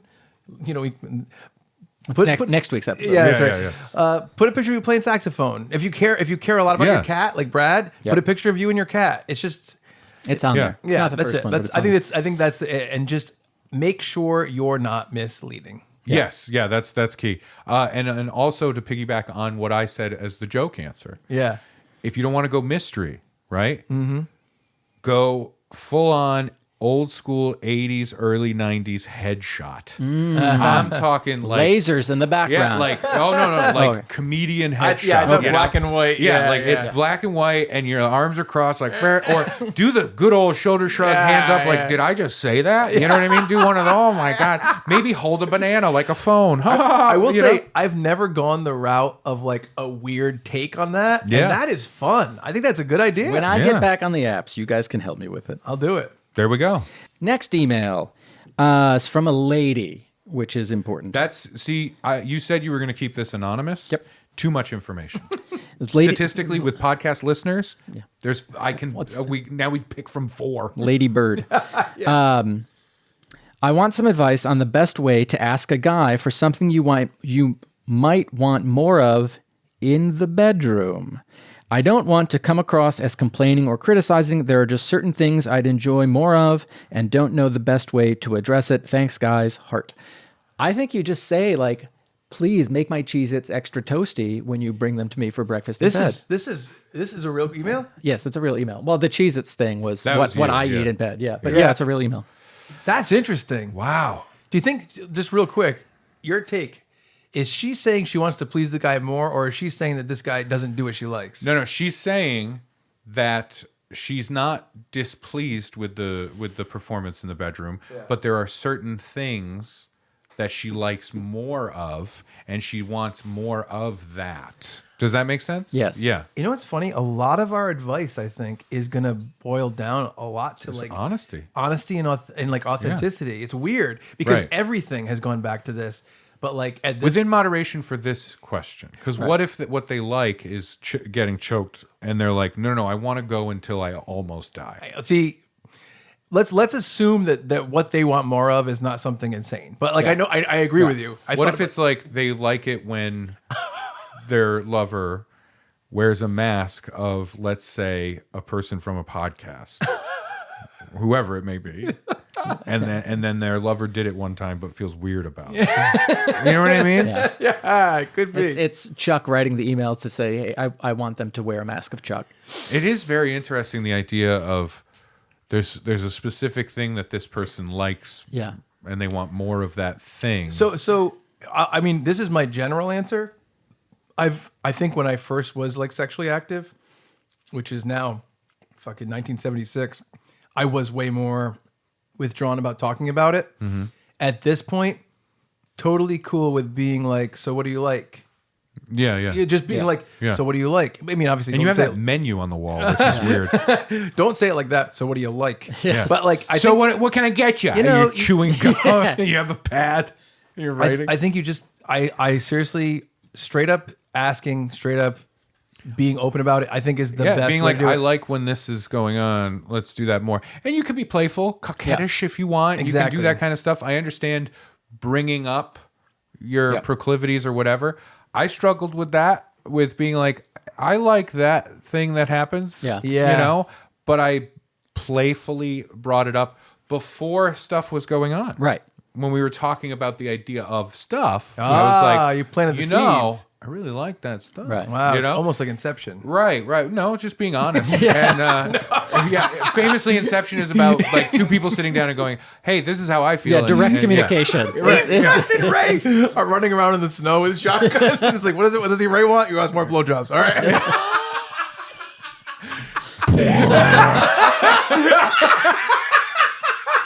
Hold on. For some reason, to me, it's you bouncing off the bed. I'm in slow motion. Yeah. Why did we have to do all of this? He just wants more blowjobs. We're in the Dead Sea. Yeah. Cillian Murphy's dead. Brad's somehow hopping on the moon.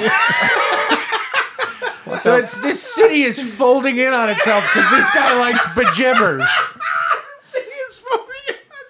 That's really funny. Oh man, but yeah, I think just being open about it and be playful in that way of like, I think being clinical is the wrong way to go. Yeah. Being like, I like this, more of this, please. Right, that's a little too much. But if you, and you know, positive affirmations, that kind of thing. Well, like, hey, I yeah. really like this, and what do you like? I, you know? I like having Funbearable playing in the background Right. as you know. Yeah. I don't like it.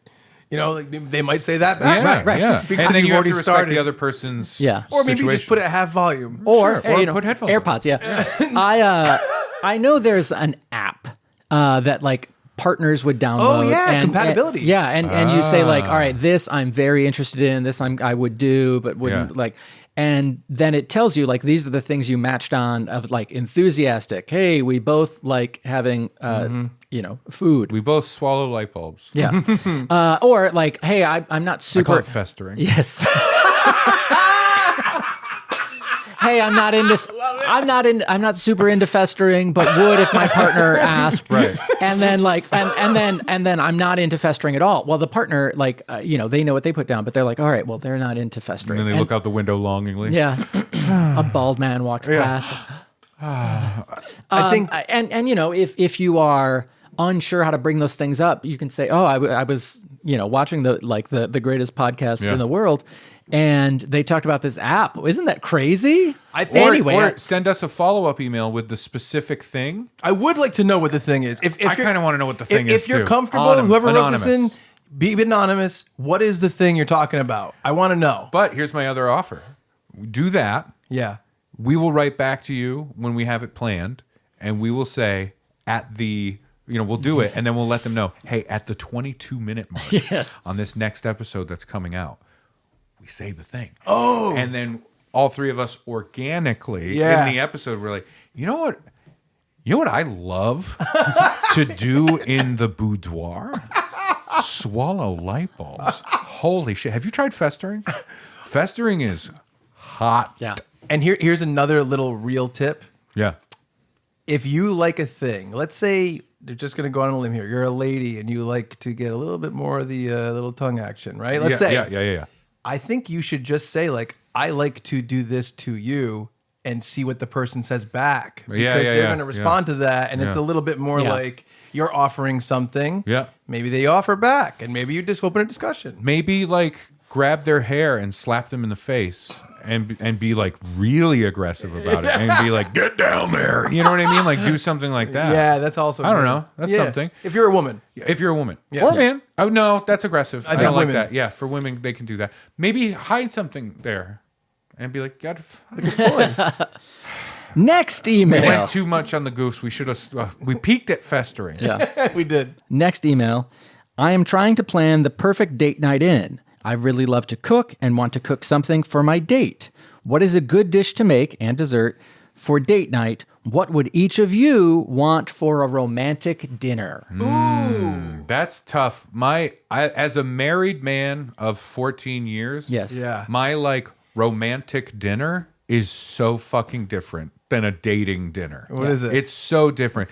It's either like Free Chipotle. no, like for me, it would be like this meal that Kalina makes that I love. Yeah. That's like a fucking involved process. Yeah. Yeah. Right? Like, oh, can you make like beef Wellington? I love it, but it's a process. Yes. You know, something I have to be like on my birthday. On my birthday. Can you Yeah. make this for me? Right. You know, that kind of thing.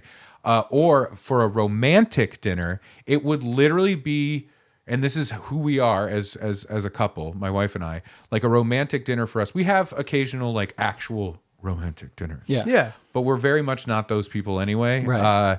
So for us, like if we get to like go see a movie and then have dinner, that's a fucking ordeal to get to that point, right? Yeah. We Yeah. have a child. Yep. And the idea of being able to go and do that, I don't remember the last time we did that. Well, now we have the volunteer babysitter from a couple emails ago. Right. So I think going home and saying to my wife, like, I found a babysitter for us in our like sex episode is probably not the best move. But you don't know how she's going to react. that's fair. Put it in the app. The last like quote unquote romantic dinner, which in my head means like my son wasn't there. You know what I mean? yeah. Was we got to go Whole Foods salad bar salads after seeing a movie.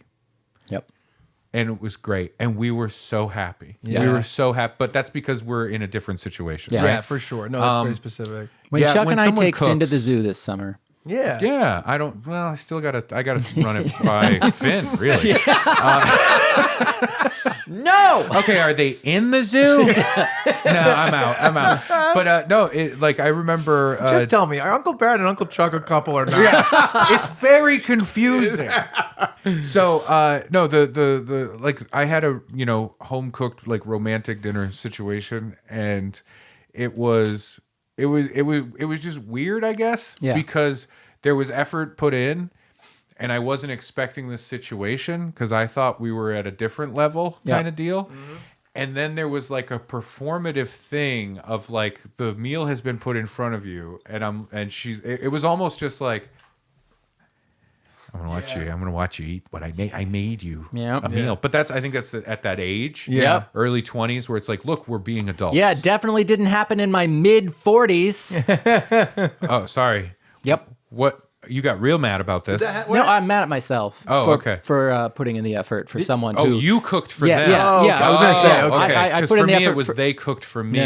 and then I was just like, am I supposed? Yeah. You know? What happened to you? I put in effort to make a meal for someone who did not appreciate it nor deserve that effort.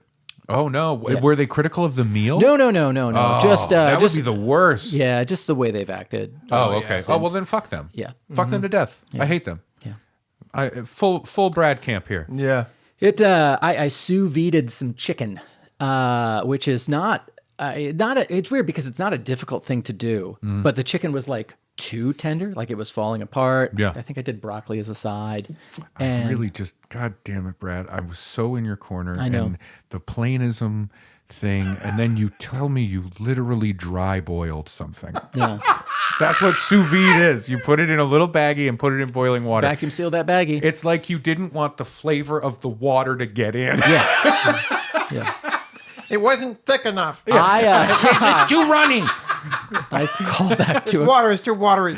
She's eating and you're like self-loathing about it. You're like, Oh. I know, it's too runny. Oh, it's I'll too say runny. I think about that evening every once in a while, and it's nothing but like self-loathing. Yeah. And No, I get it. I get it. It's tough. It is a tough thing. I think it's romantic meals for me. I don't know that the food matters. Like hot dogs, ha ha ha. Yeah, it was, bleh. But Although those are pretty romantic, if you think about it. First thought in my head, foot long, coming from both ways. All right, Eat it, Lady and the you kiss- Tramp it, Yeah, yeah. you Lady and Tramp it. Yeah. Number 2, obviously phallic. Yep. Yeah. Number 3, obviously, what's the other version of phallic, but for lady parts? Yonic.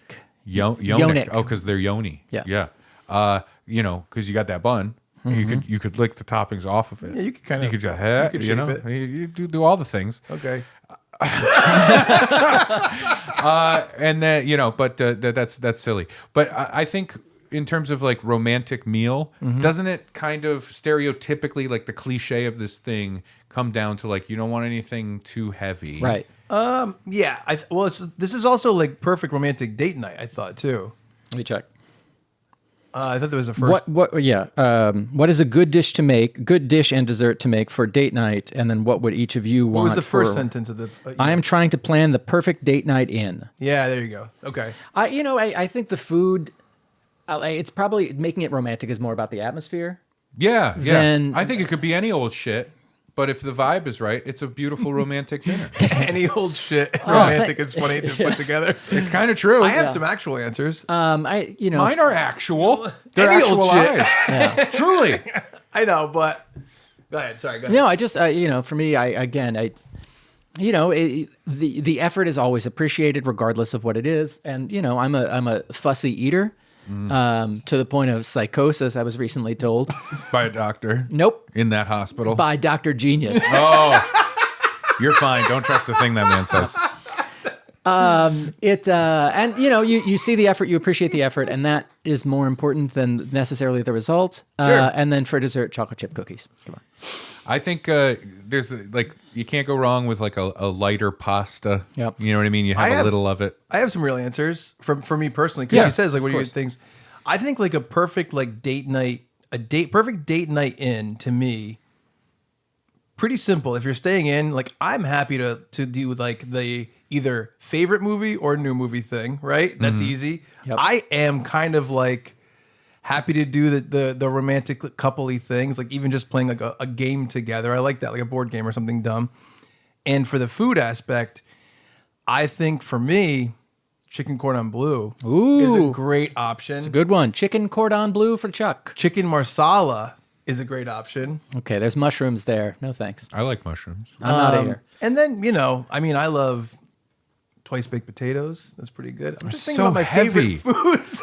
So heavy. Cordon bleu. There's so much butter. I love a chicken breast stuffed with ham and cheese. Yeah. Oh, how about this? So it gets all sloppy and messy. That's I was my top. thinking of chicken Kiev. Oh, chicken cordon. Chicken, Yeah. Oh, you know Kiev what? is the butter. Okay, I'll give one more personal, and then I'll give it Jen. Okay.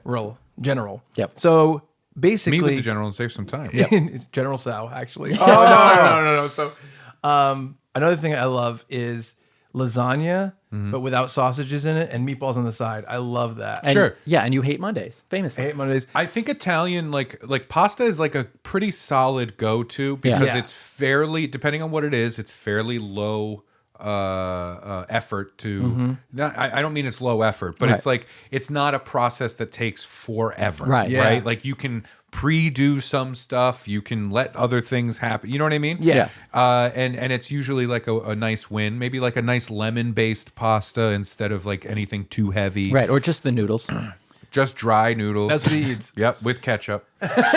So my general one that I actually dip. think is a really, really fun one Yeah. is to do like taco night. That's really yeah. fun. Yeah. Because you get to do a bunch of different things. You eat as much as you want. You know what I Yep. mean? You only eat a little and then you bang. That way you're not like all heavy, and then you eat way more, and then you can be heavy. Because you know what I mean? Well, that's what you can do with like the pasta too. You have a little bit, and then you got all that shit. To Yeah, go. And also, I would say it also depends on the person making it. Yeah. Because if they have like a thing that they are really good at making, yeah. and they love to make that thing, Dry boil that chicken. that's a part of that person, right? Yep. That's a part of who they are. I agree with that. Like, oh, my grandma taught me how to make this. I want to make that. That's to me, that goes beyond just like, do I like this? It's that's the best answer. Okay. It's like if they have a special thing, because it feels a little bit more connected. All right, so number one, special dish. Number two, cordon bleu. Oh yeah. dessert. What's the dessert? Oh, well, for me, Dessert. chocolate chip cookies. Chocolate chip cookies Is from a package. Yes. Soft batch, Chips Ahoy. please. Soft and chewy, just like me. Wait. stop chewing it. It's not soft anymore. Yeah, I mean, yeah, it's dessert. It's tough because, like, you know what I've been really into? I don't want to say it. I know you're going to turn into some terrible thing. I love the idea of a mud pie, like with the In this situation, just saying mud pie changes the dynamic, doesn't it? I went to this place. It's You called. know what I've been into lately for dessert? Anal. So I went to this place called the Cookie Jar in Staten Island. Yeah. And they sell a mud pie with like cake, mousse, pudding and like the little crumblies that are on How are like, they ice doing? cream. Like what? Those 3 guys I met in Staten Island. Cake, mousse, and pudding. And then like How those, they doing? Dumb as hell. those, Dumb as those hell. chocolate crumblies that are on ice cream cake. Yeah. And I'm like, I'm so entranced by it. But also, across the board, banana pudding. Oh, yeah. yeah, banana pudding. That's Oh a my Chuck God, I Staten love it. classic. Yeah, I think it's like a personal Yeah. Yeah. thing. I Yeah. think- so. If I you're think- preparing it for Chuck, it's tacos and banana pudding. Well, cordon bleu is Cordon top. bleu and banana pudding. Cordon bleu. It's the best. insane. It's an insane choice. But no, the one that wins. Sorry, no, the one that wins is the preparer's like. Yeah. I think genuine that's the best heartfelt one thing. across the board. Is, Yeah. is I'm going to share this part of me with you. Yes. Yeah. You know? Ooh, that sounds like they cooked part of themselves. Yeah. That's cool. They have like a huge bandage on their arm. Army Hammer. Van Gogh style. Yeah. For dessert, that's tricky. I think that can come down to just like I don't have a firm thing there. Yeah. Nothing too heavy. Obviously, you don't want like a big, huge fuck off piece of cake. Maybe a little of it. Then Yeah. save the rest for later. Yeah. See? Yeah. Me and Ray are eating 10% of our meals. Yeah. We're making And we're just love, like- and then all night we're finally that's out of the way. We're going back to the fridge as soon as she falls asleep. We're tiptoeing like the Grinch. Yeah. All right, Chuck. All right, I'm watching Jurassic Park. Tell me when the T-Rex is practical and what's CG. Now save that piece of cake. I'm like, Brad, come in the window. She's asleep. We're eating all the food. I don't know. Dessert is a really hard one. That for is a me. hard one. Yeah. Like I love baklava. That jumped to my mind. Baklava's yeah. good. And I feel like that's like light enough where it's not like it's also weird. It's insane that in the dating culture, like just it's a cliche in movies and television and everything, and even in our conversation, the idea of like whatever you eat on a date, make sure you don't eat too much because you're gonna be fucking every single thing. There's like we're talking about that. That is insane. Oh, it's Yes. true. That there's this understood thing of like let's go eat, but not too much because we're gonna fuck. A long time ago, The other two. I was dating someone, and every Monday we were both like trying to eat really well during the week, and every Monday was like our day together, and we would go out all day, we go out for lunch, we get things, but we were eating so little all week that like you ever like kind of get to the point where like you can't eat that much because you've been like eating less. Sure, yeah. And so that would be our day together too, though. So we'd go out all day, we'd eat. Then we'd go home and be like, all right, it's time to do the stuff we do. And you're like, doing it. You're like, and you can't. You know what I Sure, mean? yeah, and like, yeah. I've been in the position where, you know, Yeah. like, we got to stop eating. So a you know couple what? hours Fuck more. it. Do a cookie puss. Do a fucking Fudgy the Whale. Go to Carvel, get an ice cream cake, Perfect. and I think it would be a nice laugh. Yep. You have a little sliver. Yep. And then post sex, you cool down with a little Fudgy the Whale. Excellent. Yeah, I think that's right. Next, this one is kind of general and mainly for Ray. What one piece of marriage advice you would give to a newlywed? Ooh. That's so difficult. Yeah. It really is. Just one piece. It doesn't have to be like the secret. I mean, the dumb answer that we've been giving for everything that makes sense for everything, just be honest Yeah. and Yeah. forward. Like, don't, you're going to find out who you are with each Do you- other. I guess, changing it a little. Do you remember something like you learned in your first year of marriage where you're like, oh my gosh, I have to know my wife's blood type or anything weird like that? It's weird because like Kalina and I were really, really close friends before we started dating. Yeah. Neither of us had an interest in each other that way. Yeah. And then like it was very strange the way things worked out. It was just like sudden. And I joke with her that she was always into me. Yeah. And then like, she played it cool. Yeah. But it is a weird thing. So we were so close already. There weren't those surprise kind of Okay. elements. And we had Yeah. lived together before we got married. Yeah. Yeah. So I feel like once you live with someone, Yeah. you really start to understand a lot of the stuff, Yeah. right? Yeah. So getting married for us was more just more of that thing that was already happening. Yeah. Does that make Yeah, sense? sure. So advice, honestly, you're in this relationship now as newlyweds. I think a decent piece of advice is no matter what happens moving forward, you're in it together, and it's like the two of you against the world Yeah. kind of deal, right?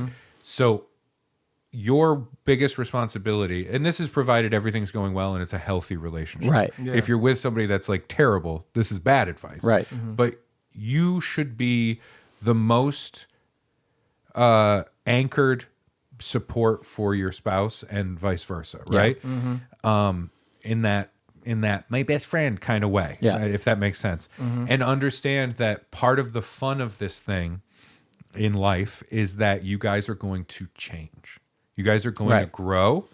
And often a relationship, a marriage will end because one person is evolving and growing and another person is not. I have friends that their relationships have ended, their marriages have ended because someone is going through a process of growth in their life and Right. the other person is not, and now it doesn't work, right?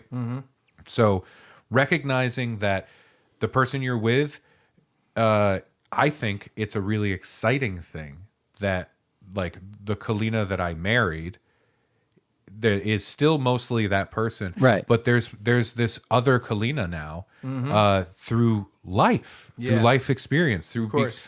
I'm now married to a woman who is a fantastic mother, Right. Right? That wasn't Yeah, right. an aspect of our relationship when we got together, Yeah. and it's wonderful, and that's all opportunity for like strengthening that relationship, Right. Yeah. So yeah, it's tough for newlywed. I don't know. I mean, get used to farting in front of each other quick. Like that's kind of a Day reasonable one. Date one. Date one. See, now this That's is why how you that dinner establish- didn't go well. That's why. I just want to be honest. Dry boiled chicken and farting. Right? This is what you're gonna get. What kind of mother are you gonna be? What? But no, yeah, it's tough with newlywed stuff. You know, I think just getting to that place is Yeah. good. But some of the fun of being newlyweds is like getting there. Yeah. Is like learning those things about each other. This is should be the easiest part just in terms of like life. Yeah. Because you're likely younger with less responsibility. Yep.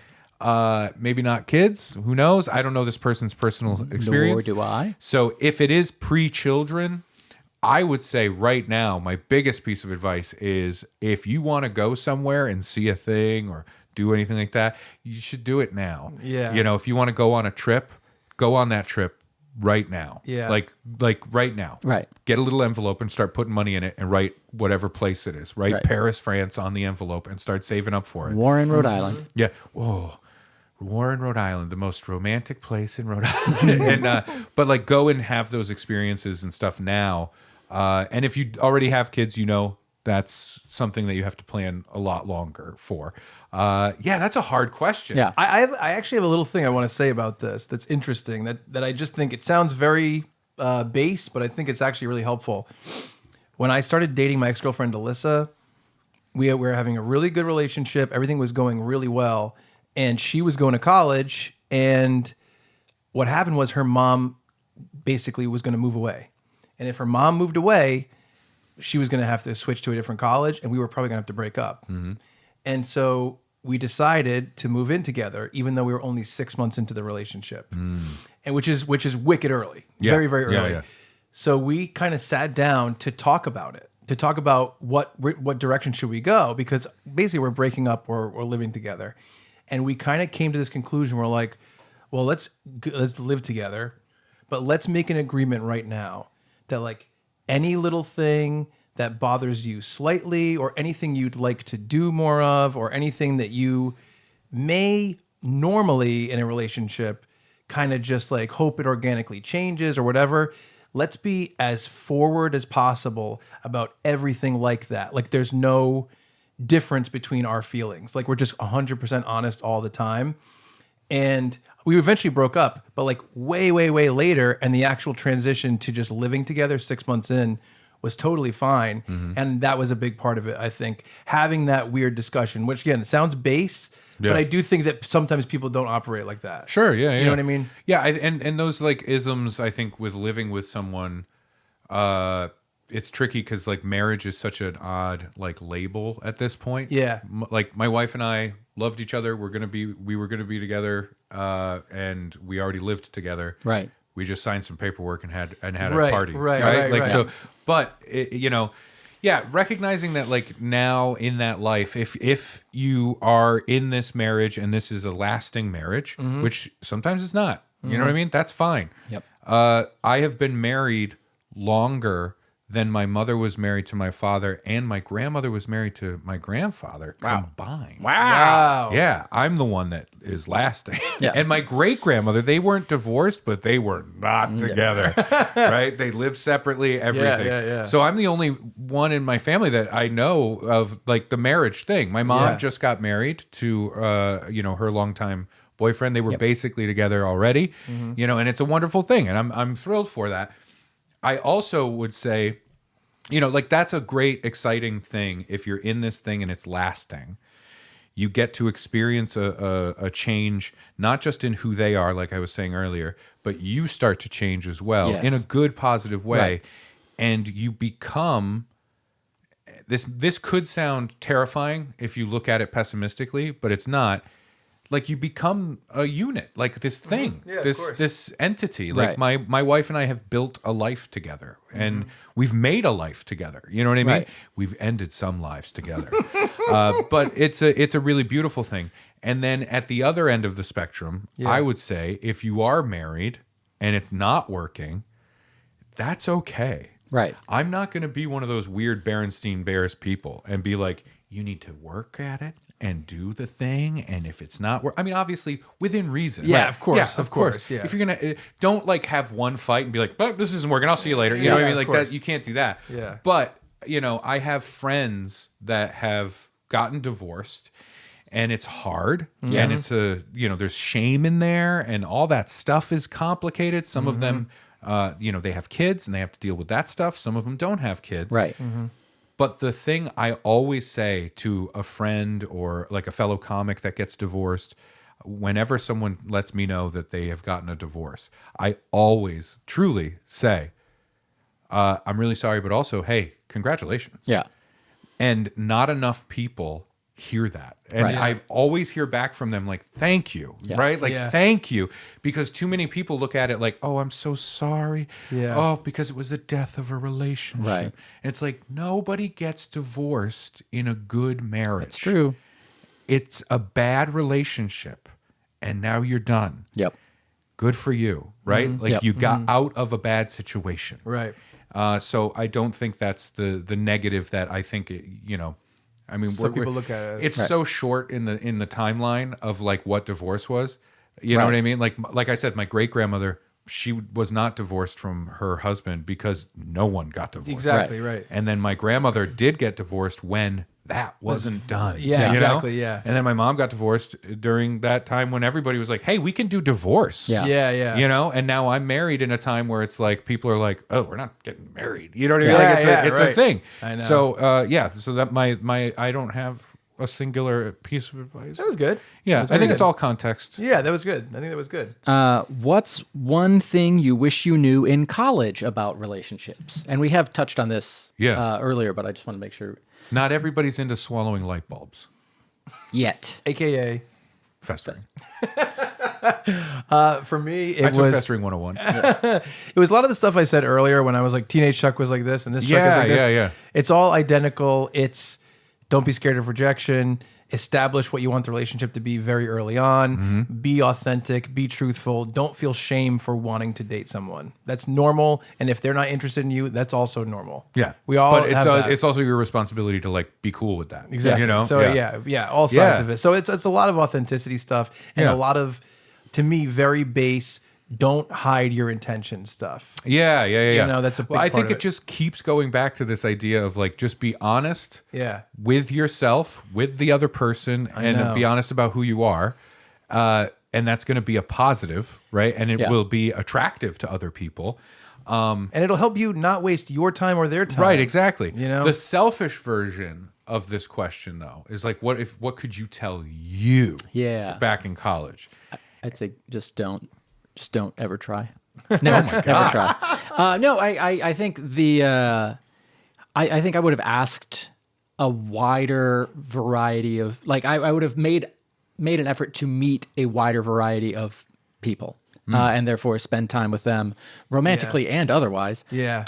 That not every time, I didn't have to like be a smitten kitten for a girl before asking her out. I could have asked out people more casually and spent, and let's go to the pizza place across the street and we'll just take a walk or whatever. Yeah. Instead of like, oh, I think I really like her. And then like a week goes by and I'm like, I really like her. And then there's so much pressure to not only, ask them out, but then like make the date memorable. Yeah. Shouldn't have done I it. also feel like if you do that, if you stay in that space, like we were talking about, like the friend zone and things like that, or not just bite the bullet, just ask.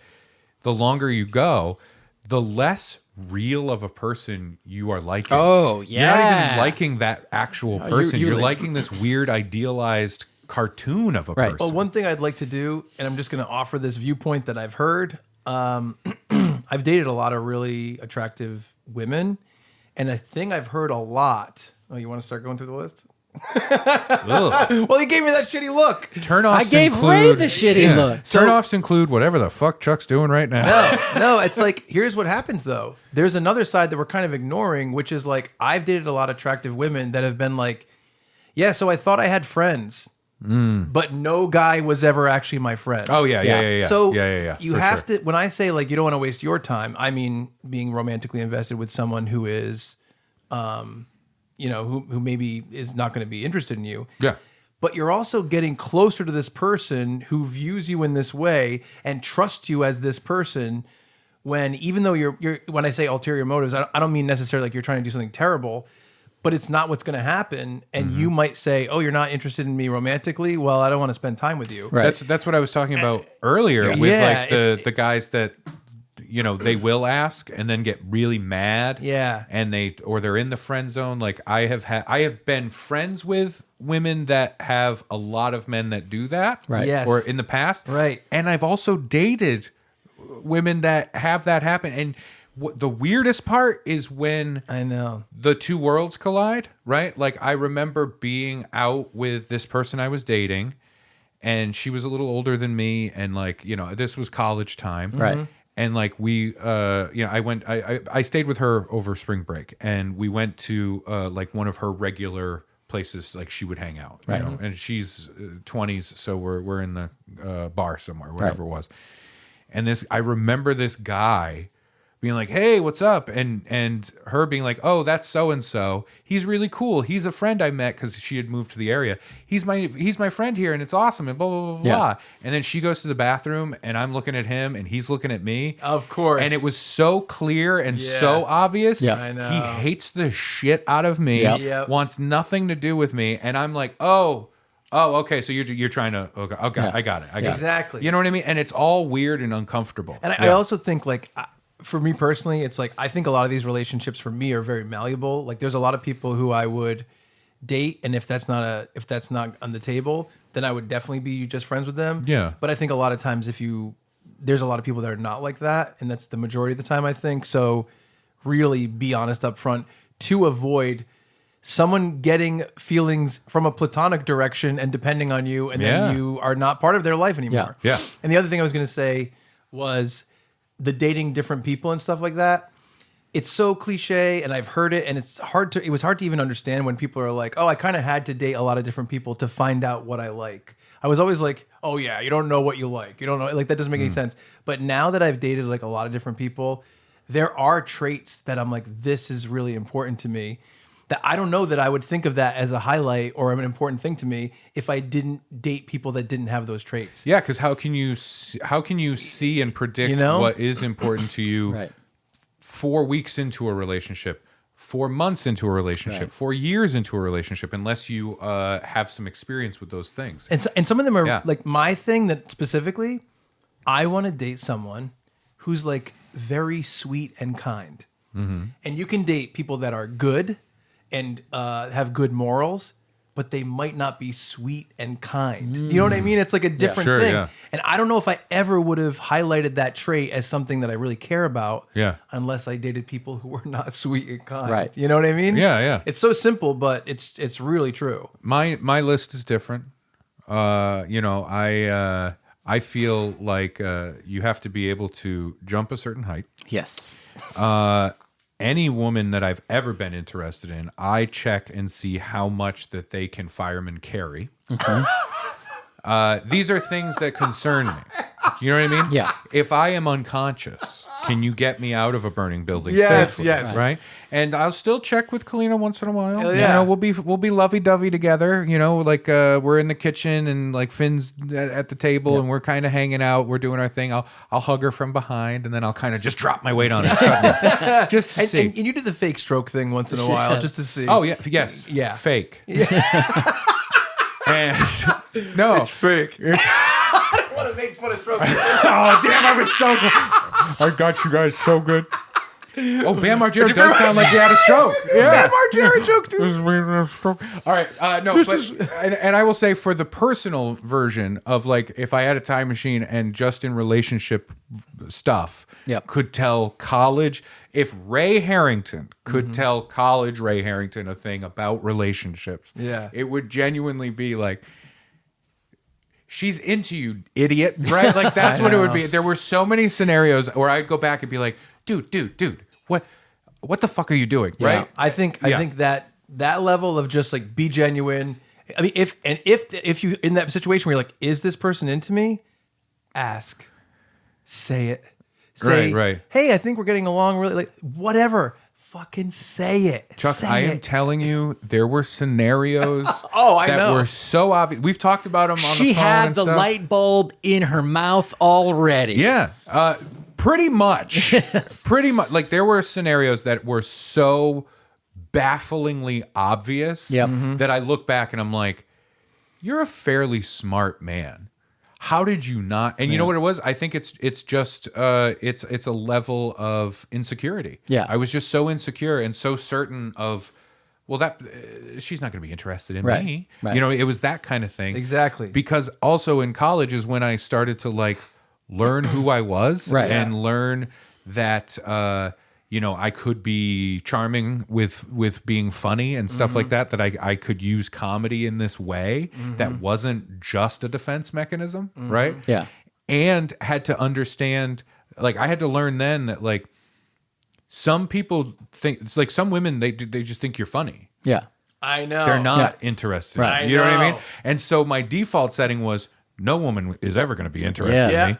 They all just think I'm funny. And that was it. So many, she like, it could have been airplane levels of comedy Yeah. Yeah. where she rips her shirt open and it has two huge green traffic lights Oh, blinking yeah, like yeah. go Yeah, and yeah. I'd be like, Must have really Maybe liked if that Reese's egg bit. yeah, maybe if 3 nights from now. I'll give you a really, really great example of this. Recently, met a very special lady, and I was like, this girl is very cute. This girl is really nice. And I was talking to her, and we were laughing. She was trying to sell you cookies? But we were laughing and having a good time. Mm-hmm. And I was like, does she think I'm just like funny and fun and I'm just a guy? Or Yeah. did she know that I'm interested? And I made a decision. And we were in an environment where it wasn't super clear. We were just hanging out. And I finally was like, I'm just going Was to that do that this. campsite? I leaned over and I said, hey, it's clear that I'm flirting with you, right? And then she There you affirmative. go. Perfect. That's a nice one. And Yeah. that was it. And then Yeah. seriously, like that, and that was such a great moment for me because it took the pressure off completely of me Yeah, guessing and being Yeah. like, well, I guess I'm gonna go. I don't know. You know, like it took all that away. Yeah. We got to share this moment, and then you're both on the same page. Yeah. And that was so easy and something I never would have done when I was younger. Yeah. You know? That's it's it. true. Yeah. And I think an important lesson can be learned from all of it too is like if you feel like something is obviously like happening, if someone's into you, maybe like a couple of people, maybe multiple people, whatever, you don't have to say yes to everything, right? You don't have to go along with something that you don't really want to do, Right. just because you think there may be sex in the future or something like that, or because you might find yourself in a platonic friendship scenario with a weekly dedication of getting together and talking a podcast. And you don't want that to happen. Yeah. Sometimes people just want to do a podcast. Yeah, it's And because I haven't learned. it's the idea of sex in the future that got you here and keeps you sometimes coming back. If two guys decide to join you in a basement, what do you think's going to happen? All right, one more thing. Oh my God, this is the longest episode. That's right. Semi joking. I like it though. You know what? Actually, more me advice too. episodes. More advice This episodes. is fun. I think this is really fully fun. joking. Is it okay to take the Viagra before the date starts? Yes. I say no. You're literally cocky. That's I you're too I think much. you got to keep the blood in your brain so that you can be witty and clever and remember how to speak. Hubris will get the best of you. Yep. Right? Yeah. What did you say? What was your answer? My answer, I mean, I've never had Viagra. Blue Chew. Blue Chew. You have Yeah. chewed the blue. Blue Chew. I'd say take a chew. Have a little chew. Before the date? You're supposed to do it with like a half hour. Yeah. So, So, maybe wait. if Maybe you're- wait. how and about then this? Pop it. Do it, but plan a very short date. And when you pick them up, go, we're fucking, right? Yeah. Go, Okay. We have 30 minutes. Business card. Yeah, yeah. Ooh, how about that? Pick them up and go, and show the blue chew. Am I taking this? Should I take it now? I want to be ready for this, but am I taking it? You just I pull take a- it later. You pull a Morpheus. I don't know what the red pill is though. It's just a Hall's cough drop. Yeah, yeah. With hair on it and a Band-Aid. Which one do you want? Which one do you want me to take? Then she takes the blue chew. And you're like, wait, Ooh, I don't know what happens to you. Yeah. holy yeah. shit. Let's find out. Yeah. No, this was so much fun. It was. I do have Yes, I wanna hear advice. some of this. It's so long. We're at 2 hours. It's Valentine's Day. It's, All right. It's Ash, All right. it's Ash Wednesday. It's Palestine's Day. It is. Yeah, it is Valentine Day. So we've given our advice here in 2024. Yeah. And it's advice for a modern era. We've talked about, dating apps. Yep. We've talked about other things. Best I'm a ring. little punch drunk right now. Yep. So here's some advice that I thought, you know what's funny? I pulled this because I'm like, oh, we don't know if we have enough material. 2 hours later, I'm like, I guess I'll rush through this. Yeah. Here's some advice that is from a lot of different eras for dating, just to and relationships in general. And the person writing in about newlywed advice, there's stuff in here that can apply to you as well. Oh, that's good. Number one, don't be too sexual. That's fair. Okay. In his 1922 book, Happiness and Marriage, Okay. Dr. William Josephus Robinson, Josephus? Is it an S or a C? S. Josephus. Josephus. Josephus. Jumping Jehoshaphat. Doctor.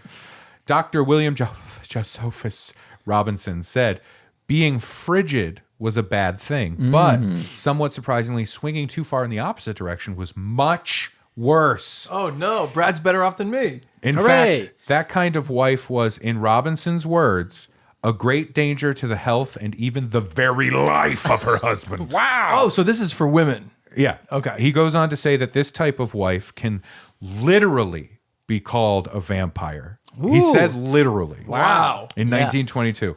And he said, just as the vampire sucks the blood of its victims in their sleep while they are alive, so does the woman vampire suck the life and exhaust the vitality of her male partner or victim. This is Whoa, if or if she's too horny. Yeah, if she's too sexually Yeah, I don't know if this. taking all the Yeah, the you know- vim and the vigor. I disagree with this guy. I want to do my own research. Oh, you are a do your own research guy. And now this one, it is from the late 1800s, but I would say it applies to now More than ever? in a more particular sense. okay. This is about the dangers of dating a philosopher. Okay. This writer said, it's dangerous to date a philosopher. Yes, I of would say course. this applies current day Yeah. to comedians and personalities, Yeah. YouTubers, whatever, podcasters, Yep. basically everybody in the room. Yeah. William Kenrick, author of The Whole Duty of Woman. A lot of men writing about what women should Yeah. do. William Kenrick, author of The Whole Duty of Woman. I found all these books on your shelf. How did he spell? How did he spell whole? He warned against making a husband of a philosopher. Not only would he basically be inside his own head thinking important thoughts all the time, That's comedians. but he would also, quote, hold thee inferior to his profound wisdom. Like if he calls himself a doctor genius. Yes. And be wanting in the duties of his family. Oh. Yeah. Interesting. But, when you are dating, don't fall for a smooth talker. Oh, a silver tongue. Yeah, Silver see, tongue. these are like a list of Glib. actual advice. Yeah. This is good curation for maybe 10 minutes in the car. Some people before can have the a show. golden heart and a silver tongue. That is true. And a green And thumb. a bronze asshole. 10 ears. Oh, yeah. Yeah. Crocodile tears. Don't fall for smooth talkers. Okay. Right. Okay? I won't. Vetinol Vilks warned in a letter of genteel and moral advice to a young lady. Good. This is from Vetinol Vilks. Yes. He said, any man who flies into raptures, drops hyperbolic compliments, or makes dramatic vows involving his own death is frankly full of it. This applies to both of Yes, them. it does. Why don't I just kill myself? Like making a huge, big proclamation of it. I know. Vilks wrote, if you cannot help believing him, I need to do a German accent. If you cannot help believing him, only recollect the old phrase, violent things can never last. Whoa. What a beautiful line. I'm going to Yeah. get that as a tramp stamp. I'm Yeah. going to get that tattooed. Violent things can never last. Yeah. Huh. I like that. Good to know. Any ladies that are out there looking at Chuck and Brad, just remember, big proclamations about their own death is a warning sign. I wouldn't say it's a proclamation, more of a prediction. I like the Mine's idea a threat. of some woman going, oh, good point. This one, don't fall in love. Good when advice. you're trying to fall in love, don't fall in love. And this is what I said at the beginning of any date I ever went on. Listen, don't fall in love. Okay? But I'd be talking about the mozzarella sticks. In the 1793 book, Wow. this is from 1793. Yeah. The country is new. Right. The book is called The Young Lady's Pocket Library or Parental Monitor. Wow. It recommended avoiding the L word entirely. In fact, according to the book, when a lady's heart, quote, has the misfortune to be attacked by love, it's time for her to tell herself that it will only harm her in the long run and get out of here before more damage is done. That's wild. Yes. Yeah. Don't teach women about sex. Yeah, good choice. Don't teach women about sex. Yeah. Nothing good can come from this. No. Okay. Let them find out about Right, festering. right. Yeah. Let festering be a fun surprise. Yeah. I like to be taught. What are you doing with that light bulb? Yeah. You know what I mean? That kind of stuff. yeah, And then, Maurice Bigelow, author of the 1916 book Sex Education, a series of lectures concerning knowledge of sex in its relation to human life. Wow. Wow, what a sultry book. Yeah. Yeah. Wow, Right. I'm wet. Yeah. She advised that an adolescent girl should be told the scientific names of her sexual organs. Yes. Quote, not because there are many more vulgar names as in the case of boys, but because dignified names help attitude. Interesting. Yeah. So if you say my vagina, you feel more Yeah. My confident. labia. My vulva. My waves of labia. Waves. My waves of amber vulva. You know, really. Sorry, anyway. I'm very My tired. endless folds. And she's, God, like waves lapping at the shores. Like a big loose pocket. Oh, no. Sorry. Like a basset hound's. I do what they call the devil's festa. I go the other way. Your class is almost the devil's festa. That's great. But Bigelow cautioned against going into too much detail. Yeah, of course. Because that could I thought it was a woman, Nope. this Bigelow. It's in her words. Arouse curiosity that leads to exploration and irritation. So basically, like, don't teach women too much about their own bodies. They'll just masturbate all day. Yeah. And be crazy and sore. Yeah. That, I mean, hey, it's happened to me. Yeah, that is true. That is You know true. what I mean? Yeah. You're like, where are my little folds of skin? Now, I think we should understand this. And any gentlemen that have written in for advice, just understand, be aware that women, and also any women that have written in that are sexually active and interested in sex, just be aware that women aren't sexual. Yeah, good point. Right. That's a fact that's been written many, many times. Sure, yeah. In fact, Sylvanus Stahl. Ugh. Sylvanus. Still Venus. Sylvanus. Like think Sylvester from the Looney Tunes and then put anus. Yeah. It's true. Sylvanus. I don't like Sylvanus. Sylvanus. I don't like that. Sylvanus Stahl. Stahl's not great either. That was one of oh man. Harry Potter's professors. No, Lee. Lee the Lesham. the comic creator. Stan Lee. Stan Lee. It was one of Stan Lee's rejected characters. Sylvanus. I got it. Sylvanus Stahl. What does he do? You don't want to know. Yes. Excelsior. Sylvanus Stahl was author of What a Young Man Ought to Know, Oh, okay. in which he advises that young men must keep themselves pure by avoiding things like novels because they pollute the mind. Brad. Rats. A person with a dirty mind isn't likely to be pure in body either. I mean, I eat a lot of pizza. This guy's a fucking bookworm, Yep. if you know what I'm saying. Yep. The main thing with newly married men that they have to keep in mind, advice for our newlywed. Yep.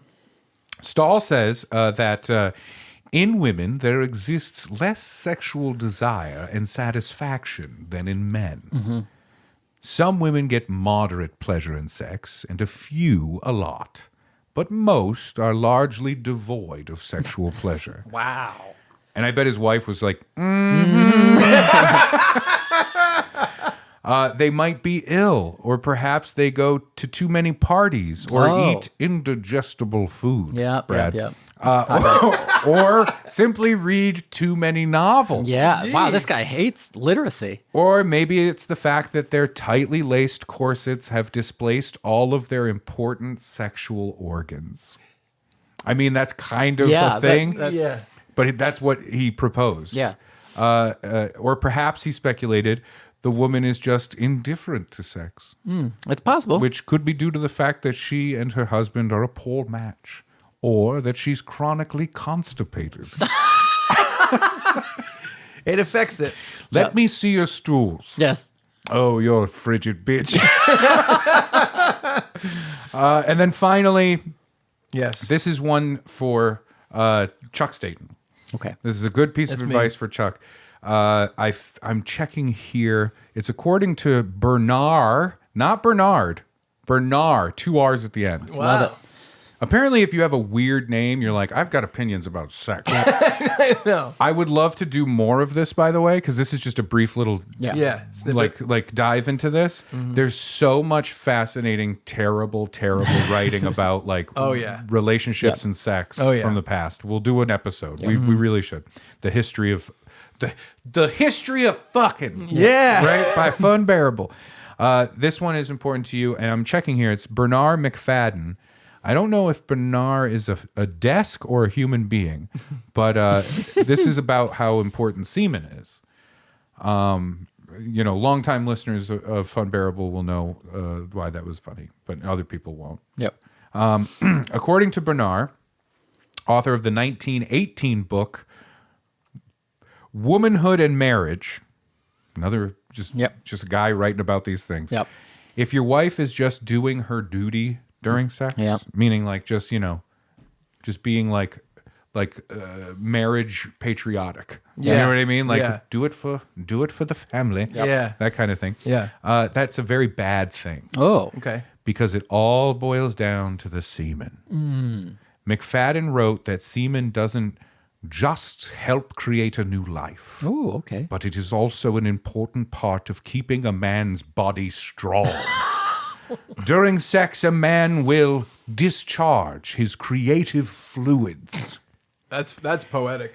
And if the wife provides a full response, then there seems to be an exchange of magnetism or energy. I lost my fluid. Energy, which makes up for the loss of these creative fluids. But if his wife is just doing what she thinks is her wifely duty, then the husband will experience a loss of vitality. Oh. But even if a woman is into it, sex shouldn't be had too often. Just remember our first piece of advice. Yep. Because, again, it's going to drain brain energy. Ooh. Oh no. That's his why words. I'm so smart. It's his. He's so that's backed up. Why I'm so And there you go. And that's why I'm so smart. Oh, Puddinhead. Puddinhead's just coming everywhere. And he says, if that happens, it makes a man less mentally capable and efficient. could be true. It's beautiful. It's beautiful. Some wonderful advice. Yeah. From some really great people. Yeah. Just the salt of the earth writers. The there. scientists of yesteryear. Yeah. You know? Yeah, the Dr. Geniuses of other times. That's actually like such a Dr. Genius thing, right? Cum is my brain juice. I was listening to I have all these voice memos. Yeah. And I heard a Dr. Genius idea that I thought of like months ago that I forgot about. And boy, oh boy, I can't wait for the return of this guy. I He has some picture fun a ideas. moment of you like, this is going to be graphic, I apologize. But like, nice try. I'm not losing any brain cells. Give it back. That's why it looks like if a brain was liquid. Give it back. You're saying that to a woman? Yeah. She stole some of my cue points from me. Yep. I hate it. Yeah. Probably memories too. Yep. I don't remember what it was like when I was 2. Yes. And that's why as you get older, you forget more and more things. Yep. Because you drop more semen out of your body. See? It all makes sense. Just read my book, please. Yes. Please read my book. Bernard, calm down. Please. That's what happened to my father. He was supposed to call me Bernard, but he came too many times. And he couldn't say D's, and he just kept walking around going, I came too much, and now I'm It's a sad story. Read my book, please. Very sad. Yeah. Good stuff. Anyway, I plan on being fully demented by 2030. Well, thank you all so much for writing in. Genuinely, thank you very Yeah, much. It was that's very, great. very, very fun to go through. And If you have more questions that are advice-based, I'm sorry to Yeah. cut you off with No, this, sorry. but I want to say this. If you have more questions about like dating advice, that's fine. Sure. I don't know why you'd ask us, but thank you. But if you have advice about other things, I Yeah. would love to collect those pieces of advice that come in Yeah. and occasionally do these kinds of episode, episodes yeah. Sure. because they're sneaky genuine. Yep. We shared a lot of personal stories, learned about ourselves. They jog our memories. They do. Our memories jog. Yeah. And they add more funnies, more examples Oh, I to think so, goof yeah. and stuff. So it's Yeah. a lot of fun. I love it. Nice. Good stuff. Send us an email, funbearablepod@gmail.com, or find the email link through funbearablepod.com. Can I do a serious quote here? Like a sincere thing? Yeah. C.S. Watch Lewis yourself, counselor. said, "To love at all is to be vulnerable. Love anything and your heart will be wrung and possibly broken. If you want to make sure of keeping it intact, you must give it to no one, not even an animal. Wrap it carefully round with hobbies and little luxuries. Avoid all entanglements. Lock it up safe in the casket or coffin of your selfishness. But in that casket, safe, dark, motionless, airless, it will change. It will not be broken. It will become unbreakable, impenetrable, irredeemable. To love is to be vulnerable." That's very good. Yeah. I like that. Yeah, C.S. it's- Lewis, problematic in other areas, but, But that's you- a very but great nailed quote. this one. Yeah.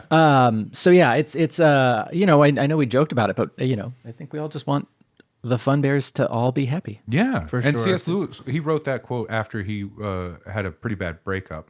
And originally, The Lion, the Witch, and the Wardrobe was called That Lion Bitch in the Closet. I thought it was going to be the lion, my girlfriend, and the wardrobe. I really like That Lion Bitch in the Closet. Well, thank you all so much for listening and or watching. For Ray Harrington and Chuck Staten, I'm Brad Rohr saying thank you so much, and we're sorry for being Funbearable.